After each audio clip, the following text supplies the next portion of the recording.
ஆண்டவராகிய இயேசு கிறிஸ்து நாமத்திலே உங்களுக்கு என் வாழ்த்துக்கள். மீண்டும் உங்களை சந்திக்கல சந்தோஷப்படுறேன் நான். தொடர்ந்து நெகேமியாவை குறித்து நம்ம பார்த்துட்டு வரோம். இதுவரையே நம்ம நெகேமியா 8ஆம் அதிகாரம் வரைக்கும் நம்ம பார்த்துருக்குறோம். இன்னைக்கு நம்ம 9ஆம் அதிகாரத்திலிருந்து பார்க்க போகிறோம். இதெல்லாம் நெகேமியாட்ட இருந்து நம்ம கற்றுக்க வேண்டிய காரியங்கள் என்னென்ன அப்படின்னு பார்க்கும்போது அதை சுருக்கமாக சொல்லிட்டு அதுக்கப்புறம் நான் கண்டினியூ பண்ணுறேன். நெகேமியாவுக்கு எல்லாருடைய கண்களிலும் தயவு கிடைக்குது. முதலாவது ஆண்டவருடைய கண்களில் தயவு கிடைக்குது. அவர் நினைக்கிறத செய்ய வைக்கிறாரு. அடுத்தது ராஜாவுடைய கண்களில் தயவு கிடைக்குது. அடுத்து ராணியுடைய கண்களில் தயவு கிடைக்குது. அடுத்து ஜனங்களுடைய கண்களில் அவருக்கு தயவு கிடைக்குது. இதுக்கு அது என்ன சொல்றாருன்னா, நெகேமியா 2ஆம் அதிகாரத்துல 8வது வசனத்திலையும் 18வது வசனத்திலையும் சொல்றாரு, தேவனுடைய தயவுள்ள கரம் என்னோடு இருந்ததுனால இதெல்லாம் வாய்த்ததுன்றார் நெகேமியா. அப்ப எல்லாமே கிரெடிட் ஆண்டவர் தான் சொல்றார். ஆண்டவருடைய தயவுள்ள கரம் என்னோட இருந்ததுனால தான் எல்லாமே வாய்த்ததுன்றார். எஸ்ராவும் சொல்றார். எஸ்ரா புஸ்தகத்தையும் படிச்சு பார்த்தீங்கன்னா எஸ்ராவும் சொல்றாரு, தேவனுடைய தயவுள்ள கரம் என்னோட இருந்ததுனால இதெல்லாம் நடந்ததுன்றார். இப்ப நமக்கு இதுல இருந்து என்ன கற்றுக்கொள்றோம்னா, நம்ம என்ன செஞ்சாலும் நம்ம வாழ்க்கையில முதலாவது நமக்கு தேவை ஆண்டவருடைய கண்கள்ல நமக்கு தயவு வேணும்ன்றதுதான். முதலாவது அதுதான் வேணும், அவசியம். இப்போ ஆண்டவர் தயவு பாராட்டினாருன்னா மனுஷர் கண்களில் தயவு கிடைக்கும். முதலாவது அவர் கண்களில் தயவு கிடைக்கணும். அடுத்து 2வது காரியம் நெகேமியாட்ட நம்ம கற்றுக்கொள்ள வேண்டியது, ஜனங்கள் நெகேமியாவை தங்களுடைய தலைவனாக ஏற்றுக்கொண்டாங்க. ஏற்றுக்கொண்டுட்டு அவருக்கு ஒத்துழைப்பு கொடுக்குறாங்க, கோஆப்ரேட் பண்றாங்க அவரோட. அடுத்தது இப்போ நெகேமியாட்ட நம்ம 3வது காரியம் என்னன்னா, நெகேமியா ஆண்டவருக்கு முக்கியத்துவம் கொடுக்கிறார். அவர் ராஜாவோட இருக்கிறார், பணபாத்திரக்காரனா இருந்தாலும், பேலஸ்ல இருந்தாலும், கிங்கோட இருந்தாலும், கிங் ஆஃப் கிங்ஸ், ராஜாவுக்கு அவர் முக்கியத்துவம் கொடுக்கிறார். இந்த மகிமை ஆண்டவருக்கு தான் கொடுக்கிறார். 4வது, ஜனங்களை ஆண்டவரோட இணைக்கிறார். அவர் ஏதோ ஒரு மதில கட்டினாரு இல்ல, ஜனங்களை ஆண்டவரோட இணைச்சு வைக்கிறார். அதுதான் அவருடைய பாரமா இருக்குது. ஜனங்கள் ஆண்டவரை தேடல, ஆண்டவருக்குள்ள ஸ்தானத்தை கொடுக்கலன்னும் போது அதுக்கு தான் வைராக்கியம் போய் சேர்த்து வைக்கிறார். அடுத்தது 5வது காரியம், நெகேமியா ஒரு தரிசனத்துடன் இருக்கிறார். ஒரு தரிசனம் இருக்கிற வாழ்க்கையில் ஆண்டவருக்காக இதை செய்யணும் இந்த காரியத்தை அப்படின்னு, அதை நிறைவேற்றுவதற்காக ஒரு பெரிய பிரயாசம் எடுக்கிறார். இது பெரிய டாஸ்க். அது மலைச்சு போயிட்டு நமக்கு எதுக்கு, யாரோ பார்க்கட்டும் அப்படின்னு இல்லை. நம்ம சாதாரண ஒரு பானை பாத்திரக்காரன் தானே, ஒரு சின்ன பதவியில் இருக்கிறோம் அப்படின்னு சொல்லி நினைக்கல. பெரிய எஃபோர்ட் எடுக்கிறார். அதை நேர்த்தியா செய்து முடிக்கிறார். நல்லா பிளான் பண்றாரு, நல்லா எக்ஸிக்யூட் பண்றாரு. பெரிய குட் அட்மினிஸ்ட்ரேட்டர், நல்ல ஒரு அட்மினிஸ்ட்ரேட்டர்ன்றதை காமிக்கிறார். அடுத்தது நம்ம பார்க்கறது 6வது காரியம், எதிர்ப்புகளை கண்டு அவர் சோர்ந்து போகலை. சன்பல்லாத்து, தொபியா ஒரு பக்கம் எதிர்த்து நிற்கிறாங்க, ரொம்ப உக்கிரமா எதிர்த்து நிற்கிறாங்க. எவ்வளவுக்கு எவ்வளவு டிஸ்கரேஜ் பண்ணணுமோ அவ்வளோக்குள் டிஸ்கரேஜ் பண்ணி அவரை எவ்வளவு மனமடிவாக்கணுமோ அவ்வளோ மனமடிவாக்குறாங்க. ஆனாலும் இவர் நெகேமியா அதை கண்டெல்லாம் சோர்ந்து போகல. அடுத்து 7வது காரியம், ஃபோக்கஸ்டா இருக்கார். தன்னுடைய டாஸ்க் என்னவோ, தன்னுடைய தரிசனம் என்னவோ, சிங்கிள் ஃபோக்கஸா இருக்கார். மல்டி ஃபோக்கஸா இல்லை, கன்ஃபியூஷன் இல்லை, நல்ல ஒரு கிளாரிட்டி, நல்ல ஒரு டிட்டர்மினேஷன் அவர்கிட்ட இருக்கு. அந்த விஷயம்தான், வேற எதையுமே பார்க்கல. இதை செய்யணும், அதுக்கு என்ன செய்யணுமோ அதை தான் போயிட்டே இருக்கிறார். இதெல்லாம் நம்ம கற்றுக்கொள்ள வேண்டிய காரியம். இப்போ ஒருத்தர் சொல்றார், ஆண்டவர் உன்னை தானியலாக பயன்படுத்துவேன் அப்படின்னா தானியலை பார்க்கணும். டெஸ்டினேஷன் சொல்லிட்டாரு, I'm going to use you the way I use Daniel அப்படின்னாருன்னா நான் தானியேலை எப்படி பயன்படுத்தினேனோ அப்படி போல உன்னை நான் பயன்படுத்த போறேன்னா, தானியேலை குறித்து கவனமா அதை தெரிந்து கொள்ளணும். அதே மாதிரி நான் வந்து உன்னை பவுலை மாதிரி பயன்படுத்துவேன் அப்படின்னாருன்னா, பவுலை குறித்து இன்னும் அவுட்டு பக்காவா தெரிந்து கொள்ளணும். பவுல் யாரு? பவுலுக்குள்ள ஒரு பெரிய ரைட்டர் இருக்கிறாரு. பவுல் வந்து ஒரு பெரிய ரைட்டரு. அதுக்கு மேல அவர் வந்து ஒரு டீச்சர். நிறைய பேரை உருவாக்குறாரு. அப்படி போல அப்படின்னா நம்மளையும் அதே மாதிரி பயன்படுத்துவாருன்னு அந்த ஆங்கிள்லேயே யோசித்து அதுக்கு என்ன பண்ணணுமோ அதை பண்ணிட்டு போயிட்டே இருக்கணும். இப்போ ப்ரெசண்ட் இதில் யார் அப்படி இருக்கிறா? அவங்கள எப்படி ஆண்டவர் பயன்படுத்துறாரு? அதாவது நம்மளை ப்ரிப்பேர் பண்ணணும். அப்படி பண்ணாதான் நம்ம ப்ராக்ரஸ் ஆக முடியும். ஸோ நம்ம ஒரு விஷன் ஓரியன்டாக இருக்கணும். ஒரு தரிசனம் உள்ள ஒரு மனுஷியா நம்ம இருக்கணும். நமக்கு ஒரு தரிசனம் இருக்கணும். நம்ம வெறுமனே வேகா இருந்துகிட்டு இருக்கக்கூடாது. நம்ம வந்து நம்மளுக்கு எதுக்காக ஆண்டவர் அழைச்சாரோ அதை வந்து நம்ம அந்த அந்த அந்த நோக்கத்தோட இருக்கணும். எதுக்காக என்னை அழைச்சார்? அப்போ அதுக்கான தேவையானதை நான் படிக்கணும். இப்போ ஒரு அப்போஸ்தல் மாதிரி உன்னை பயன்படுத்துவேன், ஒரு அப்போஸ்தலா உன்னை பயன்படுத்துவேன் அப்படின்னா, நமக்கு பவுலை தெரியும், பேதுருவை தெரியும், மத்தேயை தெரியும், அப்போஸ்தலன் யோவானை தெரியும். அதெல்லாம் பைபிளில் படிக்கிறோம். ப்ரெசென்ட்ல யாரெல்லாம் அப்படி இருந்தா? ஸ்மித் விகில்ஸ்வொர்த் அப்படின்னா, ஸ்மித் விகில்ஸ்வொர்த்துடைய இதை எடுத்து கம்ப்ளீட்டாக அதை வந்து படித்து தெரிஞ்சுக்கிடணும். ஸ்மித் விகில்ஸ்வொர்த்தை எப்படி பயன்படுத்தினாரு, அவர் எப்படி ஆண்டவர் நடத்தினாரு, அவருடைய வாழ்க்கை எப்படி இருந்தது, எல்லாத்தையுமே தெரிஞ்சுக்கிடணும். எனக்கு பார்த்தீங்கன்னா ஆண்டவர் நான் கூட சொல்கிறேன், ஆட்டோ பயோகிராஃபிஸ் படிக்க ரொம்ப பிடிக்கும் எனக்கு. ஜார்ஜ் முல்லருடையது, பில்லி கிரஹாமுடையது, ஸ்பர்ஜனுடையது, அதெல்லாம் உட்காந்து அவங்களுடைய அவங்களே அவங்க வாழ்க்கை குறித்து எழுதுனதை உட்காந்து படிப்பேன் நான். அது படிக்கும்போது நம்மளுக்கு ஆண்டவர் தெளிவாக காமிப்பார். எப்படிப்பட்ட சூழ்நிலையெல்லாம் இருக்கும், எப்படிப்பட்ட மனிதர்கள் மத்தியில் கொண்டு போவார் நம்மளை, நம்முடைய வாழ்க்கை எப்படி இருக்குன்றதை நம்ம தெரிஞ்சுக்கிடலாம். அது அப்போ நம்மளுக்கு ஒரு கிளாரிட்டி கிடைக்கும். இல்லைன்னா வேகா இருப்போம். நம்மளுக்கு ஒரு கிளாரிட்டி இருக்காது. நம்மளுடைய பார்வையில் ஒரு கிளாரிட்டி இருக்காது. லைஃப்பை குறித்த ஒரு கிளாரிட்டி இருக்காது. ஏதோ போறேன் வந்தேன் போனேன் வந்தேன்னு மாதிரி போயிட்டே இருக்கும். ஏன்னா ஆண்டவர் ஒரு நாள் ஃபோர்ஸ் பண்ண மாட்டார். நம்மளை வந்து நீ இதை செய், அதை செய், இதை செய்யாதன்னு சொல்ல மாட்டார். It's gentle God. நம்ம எதனாலும் தெரிந்து கொள்ளலாம். நம்ம முன்னாடி நன்மை இருக்கும், தீமை இருக்கும், மரணமும் இருக்கும், ஜீவனும் இருக்கும். நம்மகிட்ட கேட்டோம்னா எது நன்மைன்னு காமிச்சு கொடுப்பார். இந்த நன்மையை தெரிந்து கொள் அப்படின்னு காமிச்சு கொடுப்பார்.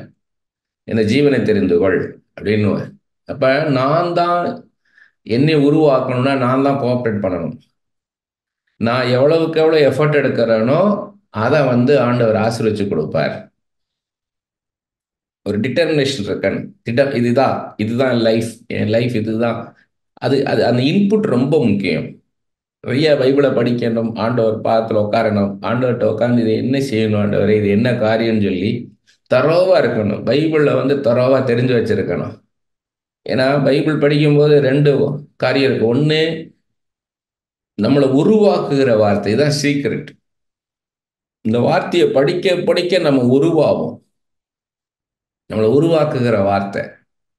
அதுக்கு அடுத்தது ரெண்டாவது, இந்த வார்த்தையை தான் நம்ம போய் பேச போகிறோம். நீங்கள் தீர்க்க தரிசனமாக சொன்னாலும் சரி, நீங்கள் சுகமளிக்கும் ஊழியத்தை செய்தாலும் சரி, நீங்கள் டெலிவரன்ஸ் மினிஸ்ட்ரி பண்ணாலும் இந்த வார்த்தை கொண்டு தான் நீங்கள் செய்ய போகிறீங்க. இந்த வார்த்தையை தான் நீங்கள் தீர்க்க தரிசனம் சொல்ல போகிறீங்க. இந்த வார்த்தை தான் சுகத்தை தரப்போகுது. இந்த வார்த்தை தான் விசுவாசத்தை தரும். இந்த வார்த்தை தான் வரங்களை தரும். இந்த வார்த்தை தான் அபிஷேகத்தை தரும். வார்த்தைக்குள்ளே தான் எல்லாம் இருக்குது. இதுதான் சீக்ரெட். ஆண்டவர் வார்த்தையாக இருக்கிறேன்ட்ட அதில் வார்த்தையால் நிரம்பணும். வார்த்தையை தரோவா இருக்கணும் வார்த்தையில். அப்போ தான் ஆண்டவர் உங்கள்கிட்ட வந்து நிறைய பேச முடியும். நான் எப்பயுமே என்னுடைய சொந்தம்னா நம்ம ரிட்டன் லோகோஸோட ஆண்டவர்கிட்ட போகணும். அப்போ ஆண்டவர் அது எல்லாத்தையும் ஸ்போக்கன் லோகோஸ் ஆகிடுவார். அந்த ஸ்போக்கன் லோகோஸை கொண்டு வந்து நம்ம வந்து ஜனங்கள்கிட்ட போகும்போது அது லிவிங் லோகோஸா போயிடும், ஜீசஸா போயிடும். ரிட்டன் வேர்டு வந்து நம்மளுக்கு ஸ்போக்கன் வேர்ட் ஆகி, ஸ்போக்கன் வேர்டு வந்து லிவிங் வேர்ட் ஆயிரும். அதனால நிறைய பேர் பார்த்தீங்கன்னா நான் பார்க்கும்போது ஒரு பரிதாபமான துக்கமான விஷயம் என்னன்னு கேட்டீங்கன்னா, வேதத்தை அதிகமா படிக்க மாட்டேங்கிறாங்க. ஊழியம் பண்றவங்க நான் சொல்றது, விசுவாசிகளை குறித்து சொல்லல, ஊழியர் செய்யற அநேகரை நான் பார்க்கிறேன். உட்காந்து அதிக நேரம் பைபிளை படிக்க மாட்டாங்க, அந்த அதிக நேரம் ஜெபிக்க மாட்டாங்க. ஏன்னா ரொட்டீன் மினிஸ்ட்ரியில் போயிட்டாங்க, சேச்சுரேட் ஆயிட்டாங்க. ஸோ இதுதான் அவங்களுக்கு, இதுக்குள்ள இன்னும் ஆழத்துக்குள்ள போக முடியல. ஆழம், ஆழத்தை நோக்கி கூப்பிடுகிறதுன்ற அனுபவம் இல்லை அவங்களுக்கு.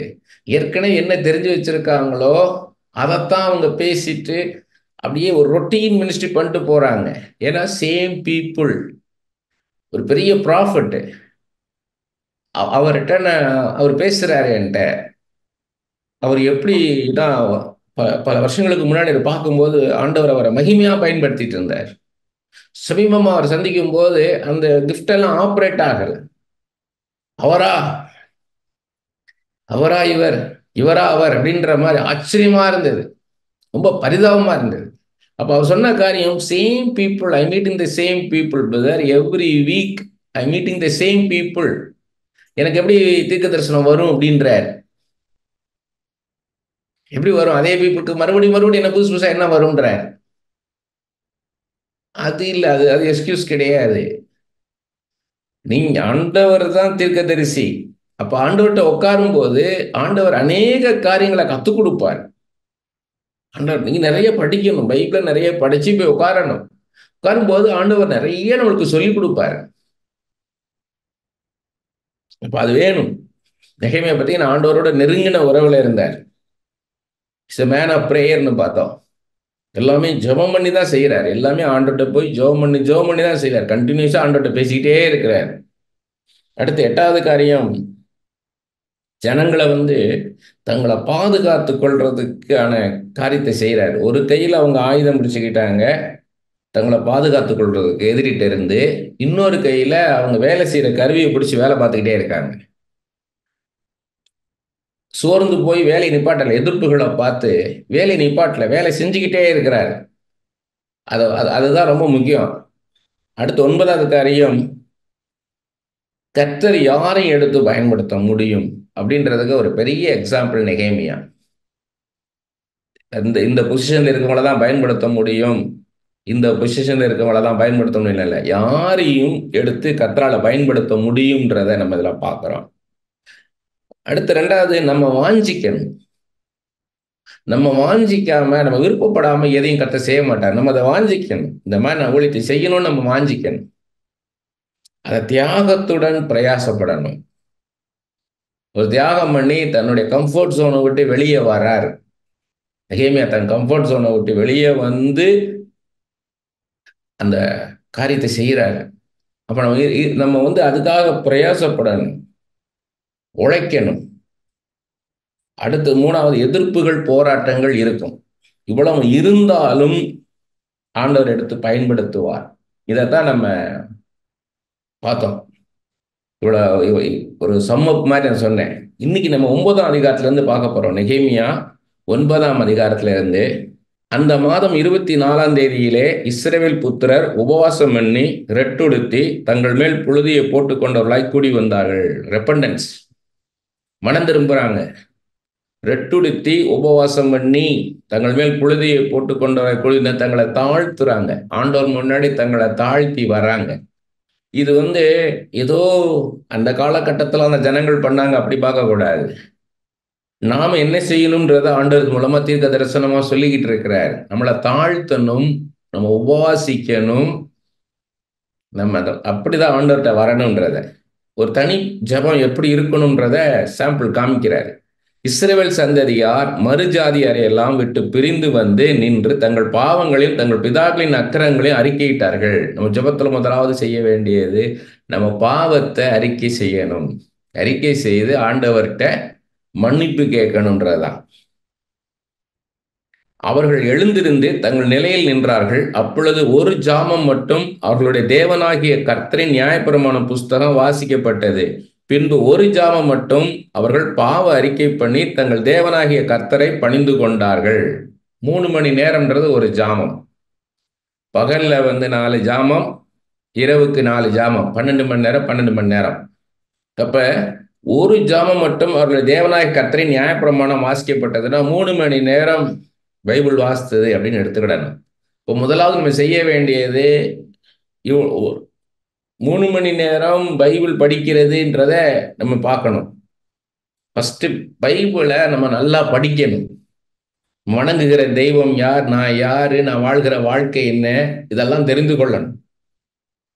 பின்பு ஒரு ஜாமம் மட்டும் அவர்கள் பாவ அறிக்கை பண்ணி தங்கள் தேவனாகிய கர்த்தரை பணிந்து கொண்டார்கள். அடுத்தது 3 மணி நேரம் என்ன பண்றணும்? பாவ அறிக்கை செய்யணும். நம்ம பாவத்தை அறிக்கை செய்து பொத்தாம்பதுவா அல்ல, குறிப்பா இப்படிப்பட்ட ஒரு பாவத்தை செஞ்சதுக்கா என்னை மன்னிங்கப்பா அப்படின்னு சொல்லி பாவத்தை அறிக்கை செய்யணும். அடுத்து 4வது வசனம் பாருங்க. யெசுவா, பானி, கத்மியேல், செப்பனியா, புன்னி, செரேபியா, பானி, கெனானி என்பவர்கள் லேவியருடைய படிகளின் மேல் நின்று தங்கள் தேவனாகிய கர்த்தரை நோக்கி மகா சத்தமாய் ஓலமிட்டார்கள். இதெல்லாம் வொர்ஷிப் லீடர்ஸ், வொர்ஷிப் லீட் பண்றாங்க. பின்பு லேவியரான யெசுவா, கத்மியேல், பானி, ஆசப்னேயா, செரேபியா, ஒதியா, செப்பனியா, பெத்தகியா என்பவர்கள் ஜனங்களை பார்த்து, நீங்கள் எழுந்திருந்து அனாதியாய் என்றென்றைக்கும் இருக்கிற உங்கள் தேவனாகிய கர்த்தரை ஸ்தோத்திரியுங்கள் என்று சொல்லி கர்த்தரை நோக்கி, எந்த துதி ஸ்தோத்திரத்திற்கும் மேலான உங்களுடைய மகிமையுள்ள நாமத்துக்கு ஸ்தோத்திரம் உண்டாவதாக. எப்படி ஜெபிக்கணும்னு கற்றுக் கொடுக்குறாரு பாருங்க. எப்படி ஜெபிக்கணும்னு, நம்ம ஜெபம், பர்சனல் ஜெபத்தில் எப்படி ஆண்டவரை பிரைஸ் பண்றது, எப்படி ஒரு நாமத்தை மகிமைப்படுத்துறது, அவருக்குள்ள கணத்தை எப்படி கொடுக்கிறதுன்றத, அனாதியாய் என்றென்றைக்கும் இருக்கிற உங்கள் தேவனாகிய கர்த்தரை ஸ்தோத்திரியுங்கள் என்று சொல்லி கர்த்தரை நோக்கி, எந்த துதி ஸ்தோத்திரத்திற்கும் மேலான உம்முடைய மகிமையுள்ள நாமத்துக்கு ஸ்தோத்திரம் உண்டாவதாக. எல்லா துதி ஸ்தோத்திரத்திற்கும் மேலான உம்முடைய மகிமையுள்ள நாமம்க்கு ஸ்தோத்திரம் உண்டாவதாக. இதெல்லாம் தான் எழுதி வச்சு ஜெபிக்கணும். நம்ம பர்சனல் ப்ரேயர்ல இப்படிதான் நம்ம ஜெபிக்கணும். இப்படிதான் என்னை கற்றுக் கொடுத்தாரு. இதெல்லாம் தான் நான் எழுதினேன். நீர் ஒருவரே கர்த்தர், நீர் வானங்களையும் வானாதி வானங்களையும் அவைகளுடைய சர்வ சேனைகளையும் பூமியையும் அதில் உள்ள எல்லாவற்றையும் சமுத்திரங்களையும் அவைகளுள்ள எல்லாவற்றையும் உண்டாக்கினீர். அவைகளை எல்லாம் நீர் காப்பாற்றுகிறீர். வான சேனைகள் உம்மை பணிந்து கொள்கிறது. கர்த்தர் யார் என்றதை அறிக்கை செய்கிறாங்க. ஆபிரகாமை தெரிந்து கொண்டு அவனை ஊர் என்னும் கல்தேயரின் பட்டணத்திலிருந்து புறப்பட பண்ணி அவனுக்கு ஆபிரகாம் என்னும் பெயரிட்ட தேவனாகிய கர்த்தர் நீர். ஆபிரகாம் எப்படி நடத்தினார்? இதுதான் பைபிளை படிங்க, பைபிளை படிக்கின்றது. எப்படி ஆபிரகாம் நடத்தினார், எப்படி ஈசாக்கை நடத்தினார், எப்படி யாக்கோபை நடத்தினார், எப்படி தானியேலை நடத்தினார், எப்படி யோசேப்பை நடத்தினார், எப்படி ஏசாயா, எரேமியா, சாமுவேல், எலியா, எலிசா இவங்களெல்லாம் எப்படி நடத்தினார், பவுலன் எப்படி நடத்தினார், பேதுரு எப்படி நடத்தினார், மத்தேயு எப்படி நடத்தினார், இதெல்லாம் தெரியணும். அப்படின்னா தான் நம்மளை எப்படி நடத்துவார். இன்னும் இவர்கள் நடத்தின தெய்வம் தான் நம்மளை நடத்துறார். அதை தெரிஞ்சாதான் நம்மளை தெரிந்து கொள்ள முடியும். அவன் இருதயத்தை உமக்கு முன்பாக உண்மை உள்ளதாக கண்டு கானானியர், ஏத்தியர், எமோரியர், பெரிசியர், எபூசியர், கிர்காசியருடைய தேசத்தை அவன் சந்ததிக்கு கொடுக்கும்படி அவனோடு உடன்படிக்கை பண்ணி உம்முடைய வார்த்தைகளை நிறைவேற்றினீர். நீ நீதி உள்ளவர். கர்த்தர் யார்ன்றதை சொல்லி என்னெல்லாம் செய்தார்ன்றதை அறிக்கை செய்கிறாங்க. எகிப்திலே எங்கள் பிதாக்கள் அனுபவித்த சிறுமியை நீர் கண்டு சிவந்த சமுத்திரத்தில் அவர்கள் கூப்பிடுதலை கேட்டீர். இதெல்லாம் பைபிளை பத்தி சொல்றாங்க. எகிப்தில் அவங்க எப்படி அடிமையா இருக்கும்போது எப்படி ஆண்டவரை நோக்கி கூப்பிட்டாங்க. அவங்க சிறுமியை கண்டு எப்படி சிவந்த சமுத்திரத்தின் நடுவிலேனா ஒரு பக்கம் கடல், பின்னாடி பார்வோன் துரத்தி வருது, நடுவுல மாட்டிக்கிட்டாங்கன்னு நினைக்கிறாங்க. அப்பதான் ஆண்டவரை நோக்கி கூப்பிடுறாங்க. அப்பதான் கடலை 2ஆ பிளந்து வழி உண்டாக்கி கொடுக்கிறார். அது சொல்றாரு பாருங்க. பார்வோனிடத்திலும் அவனுடைய எல்லா ஊழியக்காரிடத்திலும் அவன் தேசத்தின் சகல ஜனத்தினிடத்திலும் அடையாளங்களையும் அற்புதங்களையும் செய்தீர். அவர்கள் உமது ஜனங்களை அகந்தியாய் நடத்தினார்கள் என்பதை அறிந்திருந்தீர். இப்படியே இந்நாள் வரைக்கும் இருக்கிறவரை உமக்கு கீர்த்தி உண்டாக்கினீர். அங்க வழியை உண்டாக்கி கொடுத்தீர். இது எதுக்கு சொல்றாருன்னா, நமக்கு இப்படி போல இக்கட்டு வரும், எல்லா பக்கம் நெருக்கப்பட்டு வழியே இல்லாத மாதிரி தோணும். அந்த நேரத்துல ஆண்டவரை நோக்கி நம்ம கூப்பிடும் பொழுது நமக்கு வழி இல்லாத இடத்துல வழி உண்டாக்கி கொடுப்பார்ன்றதுக்கு தான் இதை சொல்றார். இப்படியாக நீ ஜெபம் பண்ணு, இதே மாதிரி உனக்கு ஒரு வழி உண்டாக்கி கொடுப்பேன். கடலை ரெண்டாய் பிரித்தது போல உனக்கு ஒரு வழியை உண்டாக்கி கொடுப்பேன்றது. நீர் அவர்களுக்கு முன்பாக சமுத்திரத்தை பிரித்ததினால் கடலின் நடுவாக கால் நினையாமல் நடந்தார்கள். வலுவான தண்ணீர்களிலே கல்லை போடுகிறது போல அவர்களை தொடர்ந்தவர்களை ஆழங்களிலே போட்டு விட்டீர். இதெல்லாம் எங்கெங்க இருக்குன்றதை எழுதியிருக்கிறேன் நான் பைபிள்ல. அப்படி நீங்க எழுதிக்கிடணும். இது எங்க செங்கடலை ரெண்டாய் பிரித்தது எங்க இருக்குது அப்படின்றத எழுதணும். அது யாத்திராகமத்துல எங்க இருக்குது அப்படின்றத எடுத்து எழுதிக்கிடணும். அப்புறம் சமுத்திரத்தை பிரித்ததுனால அவங்க என்ன ஆயிடுச்சு, இவங்க அக்கறைக்கு போயிட்டாங்க. கடலை கடந்து ஒரு உலர்ந்த தர மாதிரி கடலை கடந்து இஸ்ரேல் ஜனங்கள் போயிட்டு அங்க பார்க்கும்போது அங்க எல்லாம் எகிப்து இராணுவம், பார்வோன் இராணுவ செத்த பிரேதங்களாக கிடந்தார்கள் இருக்குது. அப்ப இதை பார்க்கும்போது இதே போல எதிரியின் கையில நம்ம விடமாட்டாரு. எவ்வளவு எதிரிகள் பிறப்பு வந்தாலும், எவ்வளவு எதிர்ப்புகள் இருந்தாலும் அதையெல்லாம் மீறி நம்மளை நடத்துவார். நீ பகலிலே மேகஸ்தம்பத்தினாலும் அவர்கள் நடக்க வேண்டிய வழி அவர்களுக்கு வெளிச்சமாக, இரவிலே அக்னி ஸ்தம்பத்தினால் அவர் வழி நடத்தினே. பகலில மேகஸ்தம்பமாய் இருந்து, இரவுல அக்னி ஸ்தம்பமாய் இருந்து, பகல்ல வெயிலுக்கு கொடுமைக்கு வனாந்தரம் டெசர்ட்ல போறாங்க. அவங்க மேலே ஒரு மேகம் போல இருந்து நிழலா இருந்து அவங்கள பாதுகாக்கிறாரு. ராத்திரியில வெளிச்சமா இருந்து அக்னியா இருந்து பாதுகாப்பாகவும் இருந்து வெளிச்சமாகவும் இருந்து நம்மளை பாதுகாத்து நடத்துறாரு. அதே போல இரவும் பகலும் நம்மளை நடத்துவார். அப்ப நம்ம ஜெபிக்கும் போது அக்னி ஸ்தம்பமாய் மேக ஸ்தம்பமாய் இஸ்ரவேல் ஜனங்களோடு நீர் இருந்தது போல இன்றைக்கும் இரவும் பகலும் என்னோடு கூட நீர் இருப்பதற்காக ஸ்தோத்திரப்பா. நீர் தாங்கிக் கொண்டிருக்கிறீர், ஏந்தி கொண்டிருக்கிறீர், தப்புவித்துக் கொண்டிருக்கிறீர் அப்பா அப்படின்றதெல்லாம் நம்ம சொல்லி ஜெபிக்கணும். அப்படின்னாதான் நம்மளுக்குள்ள விசுவாசம் வரும். ஆண்டவர் யார், அவர் எப்படி இஸ்ரவேல் ஜனங்களை நடத்தினாரோ அப்படி போல நம்மளை நடத்துவார். எதிரியின் கையில் விடமாட்டார். கண்ணின் மணி போல நம்மளை பாதுகாப்பார். நீ சீனாய் மலையில் இறங்கி வானத்திலிருந்து அவர்களோட பேசி அவர்களுக்கு செம்மையான நீதி நியாயங்களையும் நல்ல கட்டளைகளும் கற்பனைகளையும் ஆக்கி உண்மையான பிரமாணங்களை கொடுத்தீர், கற்றுக் கொடுத்தீர். அவங்களுக்கு எல்லாத்தையும் கற்றுக் கொடுத்தீர். அப்படி போல நீர் கற்றுக் கொடுப்பதற்காக ஸ்தோத்திரம். அந்த வேத புத்தகத்துக்காக ஸ்தோத்திரம் ஆண்டவரே அப்படின்னு சொல்லி ஜெபம் பண்ணணும். உமது பரிசுத்த ஓய்வு நாளை அவர்களுக்கு தெரியப்படுத்தி உமது தாசனாகிய மோசையை கொண்டு அவர்களுக்கு கற்பனைகளையும் கட்டளையும் நியாயப்பிரமாணங்களையும் கற்பித்தீர். அப்படி போல இன்னைக்கும் எங்களுக்கு ஆவியானவர் எங்களோடு இருந்து எனக்குள்ள இருந்து இதெல்லாம் கற்றுக் கொடுப்பதற்காக ஸ்தோத்திரப்பான்னு சொல்லணும். அவர்கள் பசிக்கு வானத்திலிருந்து அப்பம் கொடுத்து அவர்கள் தாகத்துக்கு கண்களிலிருந்து தண்ணீர் புறப்பட பண்ணி நீர் அவர்களுக்கு கொடுப்பேன் என்ற ஆணையிட்ட தேசத்தை சுதந்திரத்துக் கொள்ள பிரவேசிங்கள் என்று அவர்களுக்கு சொன்னீர். எல்லாத்தையும் சொல்றாங்க. அந்த என்னென்ன நடந்ததோ மன்னா கொடுத்தாரு, அடுத்து கண்ணில இருந்து நீரூட்டில் புறப்படக்கூடாது. கைவிடவே இல்லை அவங்கள. அவங்க வேலை செய்யலை. வனாந்தரத்துல ஒண்ணுமே கிடைக்காத இடத்துல அவங்களுக்கு எல்லாத்தையுமே கொடுக்குறாரு. அப்படி போல நம்மளையும் நடத்துவார்ன்றதுக்காகத்தான் இதெல்லாம் சொல்றாரு நமக்கு. எங்கள் பிதாக்களாகிய அவர்களோ அகங்காரமாய் நடந்து தங்கள் கழுத்தை கடினப்படுத்தி உம்முடைய கற்பனைகளுக்கு செவி கொடாதே போனார்கள். ஆனா அந்த இஸ்ரவேல் ஜனங்கள் என்ன பண்ணிட்டாங்க, கீழ்ப்படியாம போயிட்டாங்க. இவரை எதிர்த்து நிற்கிறாங்க.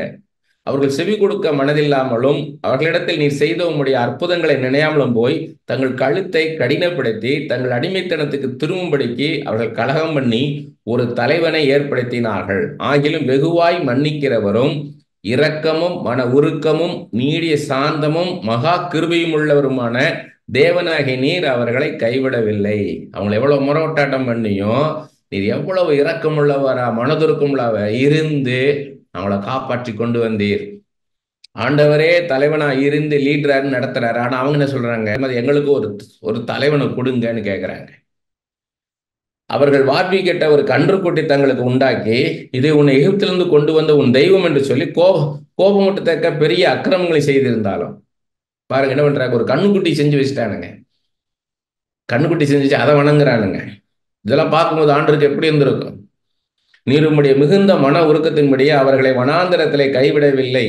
அவர்களை வழிநடத்த பகலிலே மேகஸ்தம்பமும் அவர்களுக்கு வெளிச்சத்தையும் அவர்கள் நடக்க வேண்டிய வழியும் காட்ட இரவிலே அக்னி ஸ்தம்பம் அவர்களை விட்டு விலகவில்லை. அப்போது நீர் கைவிடல. அக்னி ஸ்தம்பம் மேகஸ்தம்பம் இருந்து நீர் நடத்திக்கிட்டு தான் இருந்தீர்.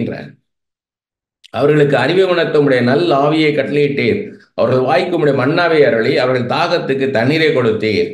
இப்படி 40 வருஷமாக வனாந்தரத்தில் அவர்களுக்கு ஒன்றும் குறைவிடாதபடிக்கு அவர்களை பராமரித்து வந்தீர். அவர்கள் வஸ்திரங்கள் பழமையாய் போகவும் இல்லை, அவர்கள் கால்கள் வீங்கவும் இல்லை.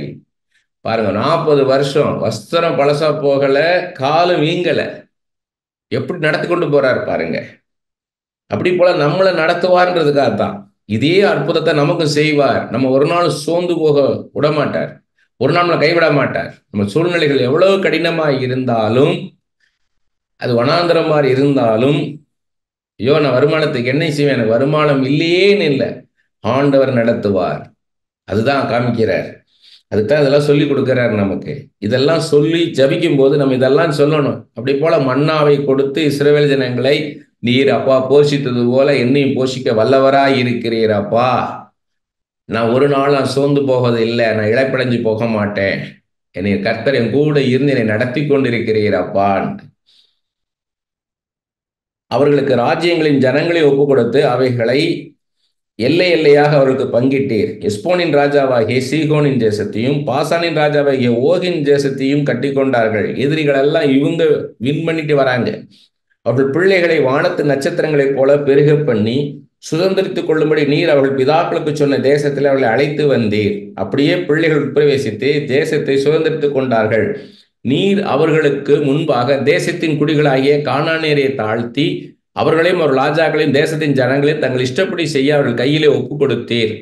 அவர்கள் அரணான பட்டணங்களையும் செழுமையான பூமியும் கட்டிக்கொண்டு சகலவித உடைமைகள் இருந்த வீடுகளையும் வெட்டப்பட்ட துறவுகளையும் ஏராளமான திராட்சை தோட்டங்களையும் ஒளிவத்தோப்புகளையும் கனி கொடுக்கும் விருட்சங்களையும் சுதந்திரித்துக் கொண்டு புசித்து திருப்தியாக்கி கொளுத்து உம்முடைய பெரிய தயனால் செல்வமாய் வாழ்ந்தார்கள். எப்படியெல்லாம் நடத்தி கொண்டு வந்தார் என்றாரு. நிறைய பேர் என்ன சொல்லுவாங்க, இந்த உலகத்துல நம்மளுக்கு கஷ்டங்கள் இருக்கும், போராட்டங்கள் இருக்கும், நம்ம பரலோகம்தான் நம்மளுக்கு இதெல்லாம் இல்லாம இருக்கும், பரலோகத்துலதான் நோய் இருக்காது, பரலோகத்துலதான் நம்மளுக்கு பிரச்சனை இருக்காது அப்படின்வாங்க. அப்படி கிடையாது. அப்ப எதுக்கு நம்ம இங்க பூலோகத்துல வச்சிருக்கிறார்? ஏன்னா ஒரு கூட்டம் அப்படிதான் உட்கார்ந்துருக்கு, பரலோகம் தான் நமக்கு இருக்குது, இங்க இப்படித்தான் இருக்கும் அப்படின்னு. இல்ல, இங்க நம்மளை வாழ வைப்பார். இங்க நம்மளை வாழ வச்சு நம்மளை ஆசீர்வதிச்சு தான் நம்மளை அடுத்து பரலோகத்துக்கு கொண்டு போவார். இங்க நம்ம ஆசீர்வதிப்பார். என்ன சொல்றார் இல்லையா, என் நாமத்து நிமித்தம் நீ எதையெல்லாம் விட்டியோ அதை நூறத்தனையாக நான் இம்மையிலே நீ பெற்றுக்கொள்வாய், மறுமையில நித்திய ஜீவனையும் பெற்றுக்கொள்வாய் தான் சொல்லியிருக்கிறார். வசனம் என்ன சொல்லுது அப்படித்தான் நீங்க பார்க்கணும். அவங்க சொன்னாங்க இவங்க சொன்னாங்கலாம் கிடையாது. வசனம் என்ன சொல்லுது, வேதத்துல என்ன சொல்லி இருக்குதோ அதைத்தான் நம்ம எடுத்து பேசணும். இந்த முடிவு வந்துருச்சு, இந்த வாசல்ல வந்துட்டாரு, கதவை தட்டிக்கிட்டு இருக்காரு, யார் திறக்கிறாங்களோ அவங்க இருப்பாங்க, யார் திறக்கலையோ அவங்கள விடப்பட்டுருவாங்க, அவங்களெல்லாம் எடுத்துட்டு போயிடுவாரு பரலோகத்துக்கு. ஆண்டவர் என்ன சொல்லியிருக்காரு, இயேசு கிறிஸ்து என்ன சொல்லியிருக்கிறாருன்னு பார்க்கணும். நீங்க பழைய ஏற்பாட்டுல புதிய ஏற்பாட்டுல எல்லாம் பார்க்குறீங்க, உங்களுக்கு சந்தேகம் வருது, அதில் ஒரு தெளிவு வரலைன்னா மத்தேயு மார்க்கு லூக்கா யோவான் 4லையும் போய் இயேசு கிறிஸ்துவா இருந்தபோது அவர் என்ன பேசியிருக்காருன்றதை பார்க்கணும். அப்ப அதுல சொல்றாரு, அவரு சகல சிருஷ்டிக்கும் சுவிசேஷம் சொல்லப்படணும், அதன் பின்புதான் முடிவு வரும். இதோ இயேசு இங்கே இருக்கிறார் அங்கே இருக்கிறார் சொன்னா நம்பாத. கள்ள கிறிஸ்துகள் எழும்பி வருவாங்க, கள்ள போதர்கள் எழும்பி வருவாங்க, கள்ள தீர்க்கதரிசிகள் எழும்பி வருவாங்கன்றார். அப்ப அதை நம்ம அதைத்தான் நம்ம பார்க்கணும். அதுதான் சரியானது. இயேசு கிறிஸ்து சொல்லியிருக்கிறாரு. இல்லை இங்க இப்படி ஒரு பிரசங்கியார் சொல்றாரு, அப்படி ஒரு பிரசங்கியார் சொல்ற, பிரசங்கியார் யாரு? இயேசு என்ன சொல்லியிருக்கிறார் அதை நம்ம பார்க்கணும். சகல சிருஷ்டிக்கு சுவிசேஷம் சொல்லப்படும், சுவிசேஷம் சொல்லப்படாம அவங்களை எப்படி நியாயந்திருப்பாரு? இது ஃபுல்லா அப்படியே சொல்லிக்கிட்டே வராரு. பாத்தீங்கன்னா இந்த இதுல வரிசையா வாசித்தீங்கன்னா ஃபுல்லா அவங்களை எப்படியெல்லாம் நடத்தி கொண்டு வந்தாருன்றத அந்த பைபிளே மொத்தமா அப்படி என்ன பண்றாரு, அப்படி சொல்லிக்கிட்டே வர்றாரு. நான் ஒருக்க வாசிக்கிறேன் கேளுங்க. எல்லாமே நமக்கு தெரிஞ்சதுதான். நம்ம ஜபத்துல இதெல்லாம் நம்ம அறிக்கை செய்யணுன்றார். ஆண்டவர் ஒவ்வொருத்தரும் எப்படி நடத்தி கொண்டு வந்தாரு, அப்ப என்னெல்லாம் ஜனங்க எப்படி நடந்தாலும் அவர் என்ன செய்தார், கர்த்தர் என்ன செய்தார், அதைத்தான் பார்க்கணும், அதான் ஃபோக்கஸ் பண்ணணும்.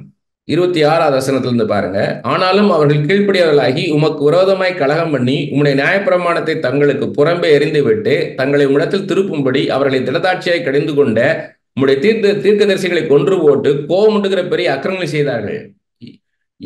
இவங்களை வழிகாட்ட வந்ததுக்காக வந்த தீர்க்கதரிசிகளை கொண்டு போட்டாங்கன்றார்.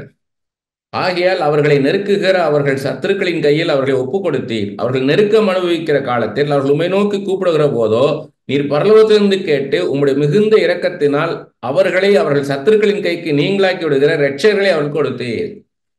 பாருங்க, இவங்க முரட்டாட்டம் பண்ணி இவங்க அழிவுக்கு நேரம் போனவங்க போறாங்க, திரும்பவும் ஆண்டோட்ட திரும்ப மன்னிக்கிறார். என்னை விட்டு போயிட்டேல போன்னு விடல, திரும்ப மன்னிக்கிறாரு, மன்னிச்சு திரும்ப ஏற்றுக்கொள்கிறார்.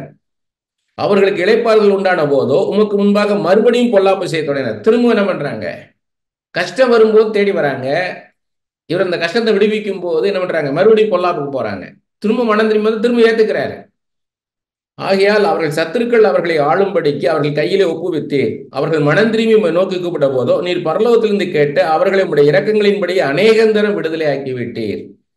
அவர்களை உம்முடைய நியாயப்பிரமாணத்துக்கு திருப்ப அவர்களை திடதாட்சியாய் கடிந்து கொண்டீர். ஆனாலும் அவர்கள் அகங்காரம் கொண்டு உம்முடைய கற்பனைகளுக்கு செவி கொடாமல் கீழ்ப்படிந்து நடக்கிற மனுஷன் செய்து பிழைக்கிற உம்முடைய நீதி நியாயங்களுக்கு விரோதமாக பாவம் செய்து தங்கள் தோளை முரண்டுத்தனமாய் விலக்கி செவி கொடாமல் தங்கள் கழுத்தை கடினப்படுத்தி கொண்டார்கள். மறுபடியும் கடினப்பட்டு போறாங்க. ஆனா ஆண்டவர் மறுபடியும் என்ன பண்றாங்க? மன்னிச்சு ஏற்றுக்கொள்கிறார். நீர் அநேக வருஷமாக அவர்கள் மேல் பொறுமையாய் இருந்து உம்முடைய ஆவினால் பேசின உம்முடைய தீர்க்கதரிசிகளை கொண்டு அவர்களை திடதாட்சியாய் கடிந்து கொண்டாலும் அவர்கள் செவி கொடாதபடினாலே அவர்களை அந்நிய தேச ஜனங்களை ஒரு கையில் ஒப்பு கொடுத்து ஒவ்வொரு தடவையும் என்ன பண்றாங்க? டிஃபீட் ஆகுறாங்க. ஆனால் மறுபடியும் என்ன பண்றாங்க? ஒவ்வொரு தடவையும் கஷ்டம் வரும்போது ஆண்டவர்கிட்ட வராங்க. ஆண்டவர் மன்னிக்கிறாரு, மன்னிச்சு அவங்களை ஏற்றுக்கொள்கிறாரு.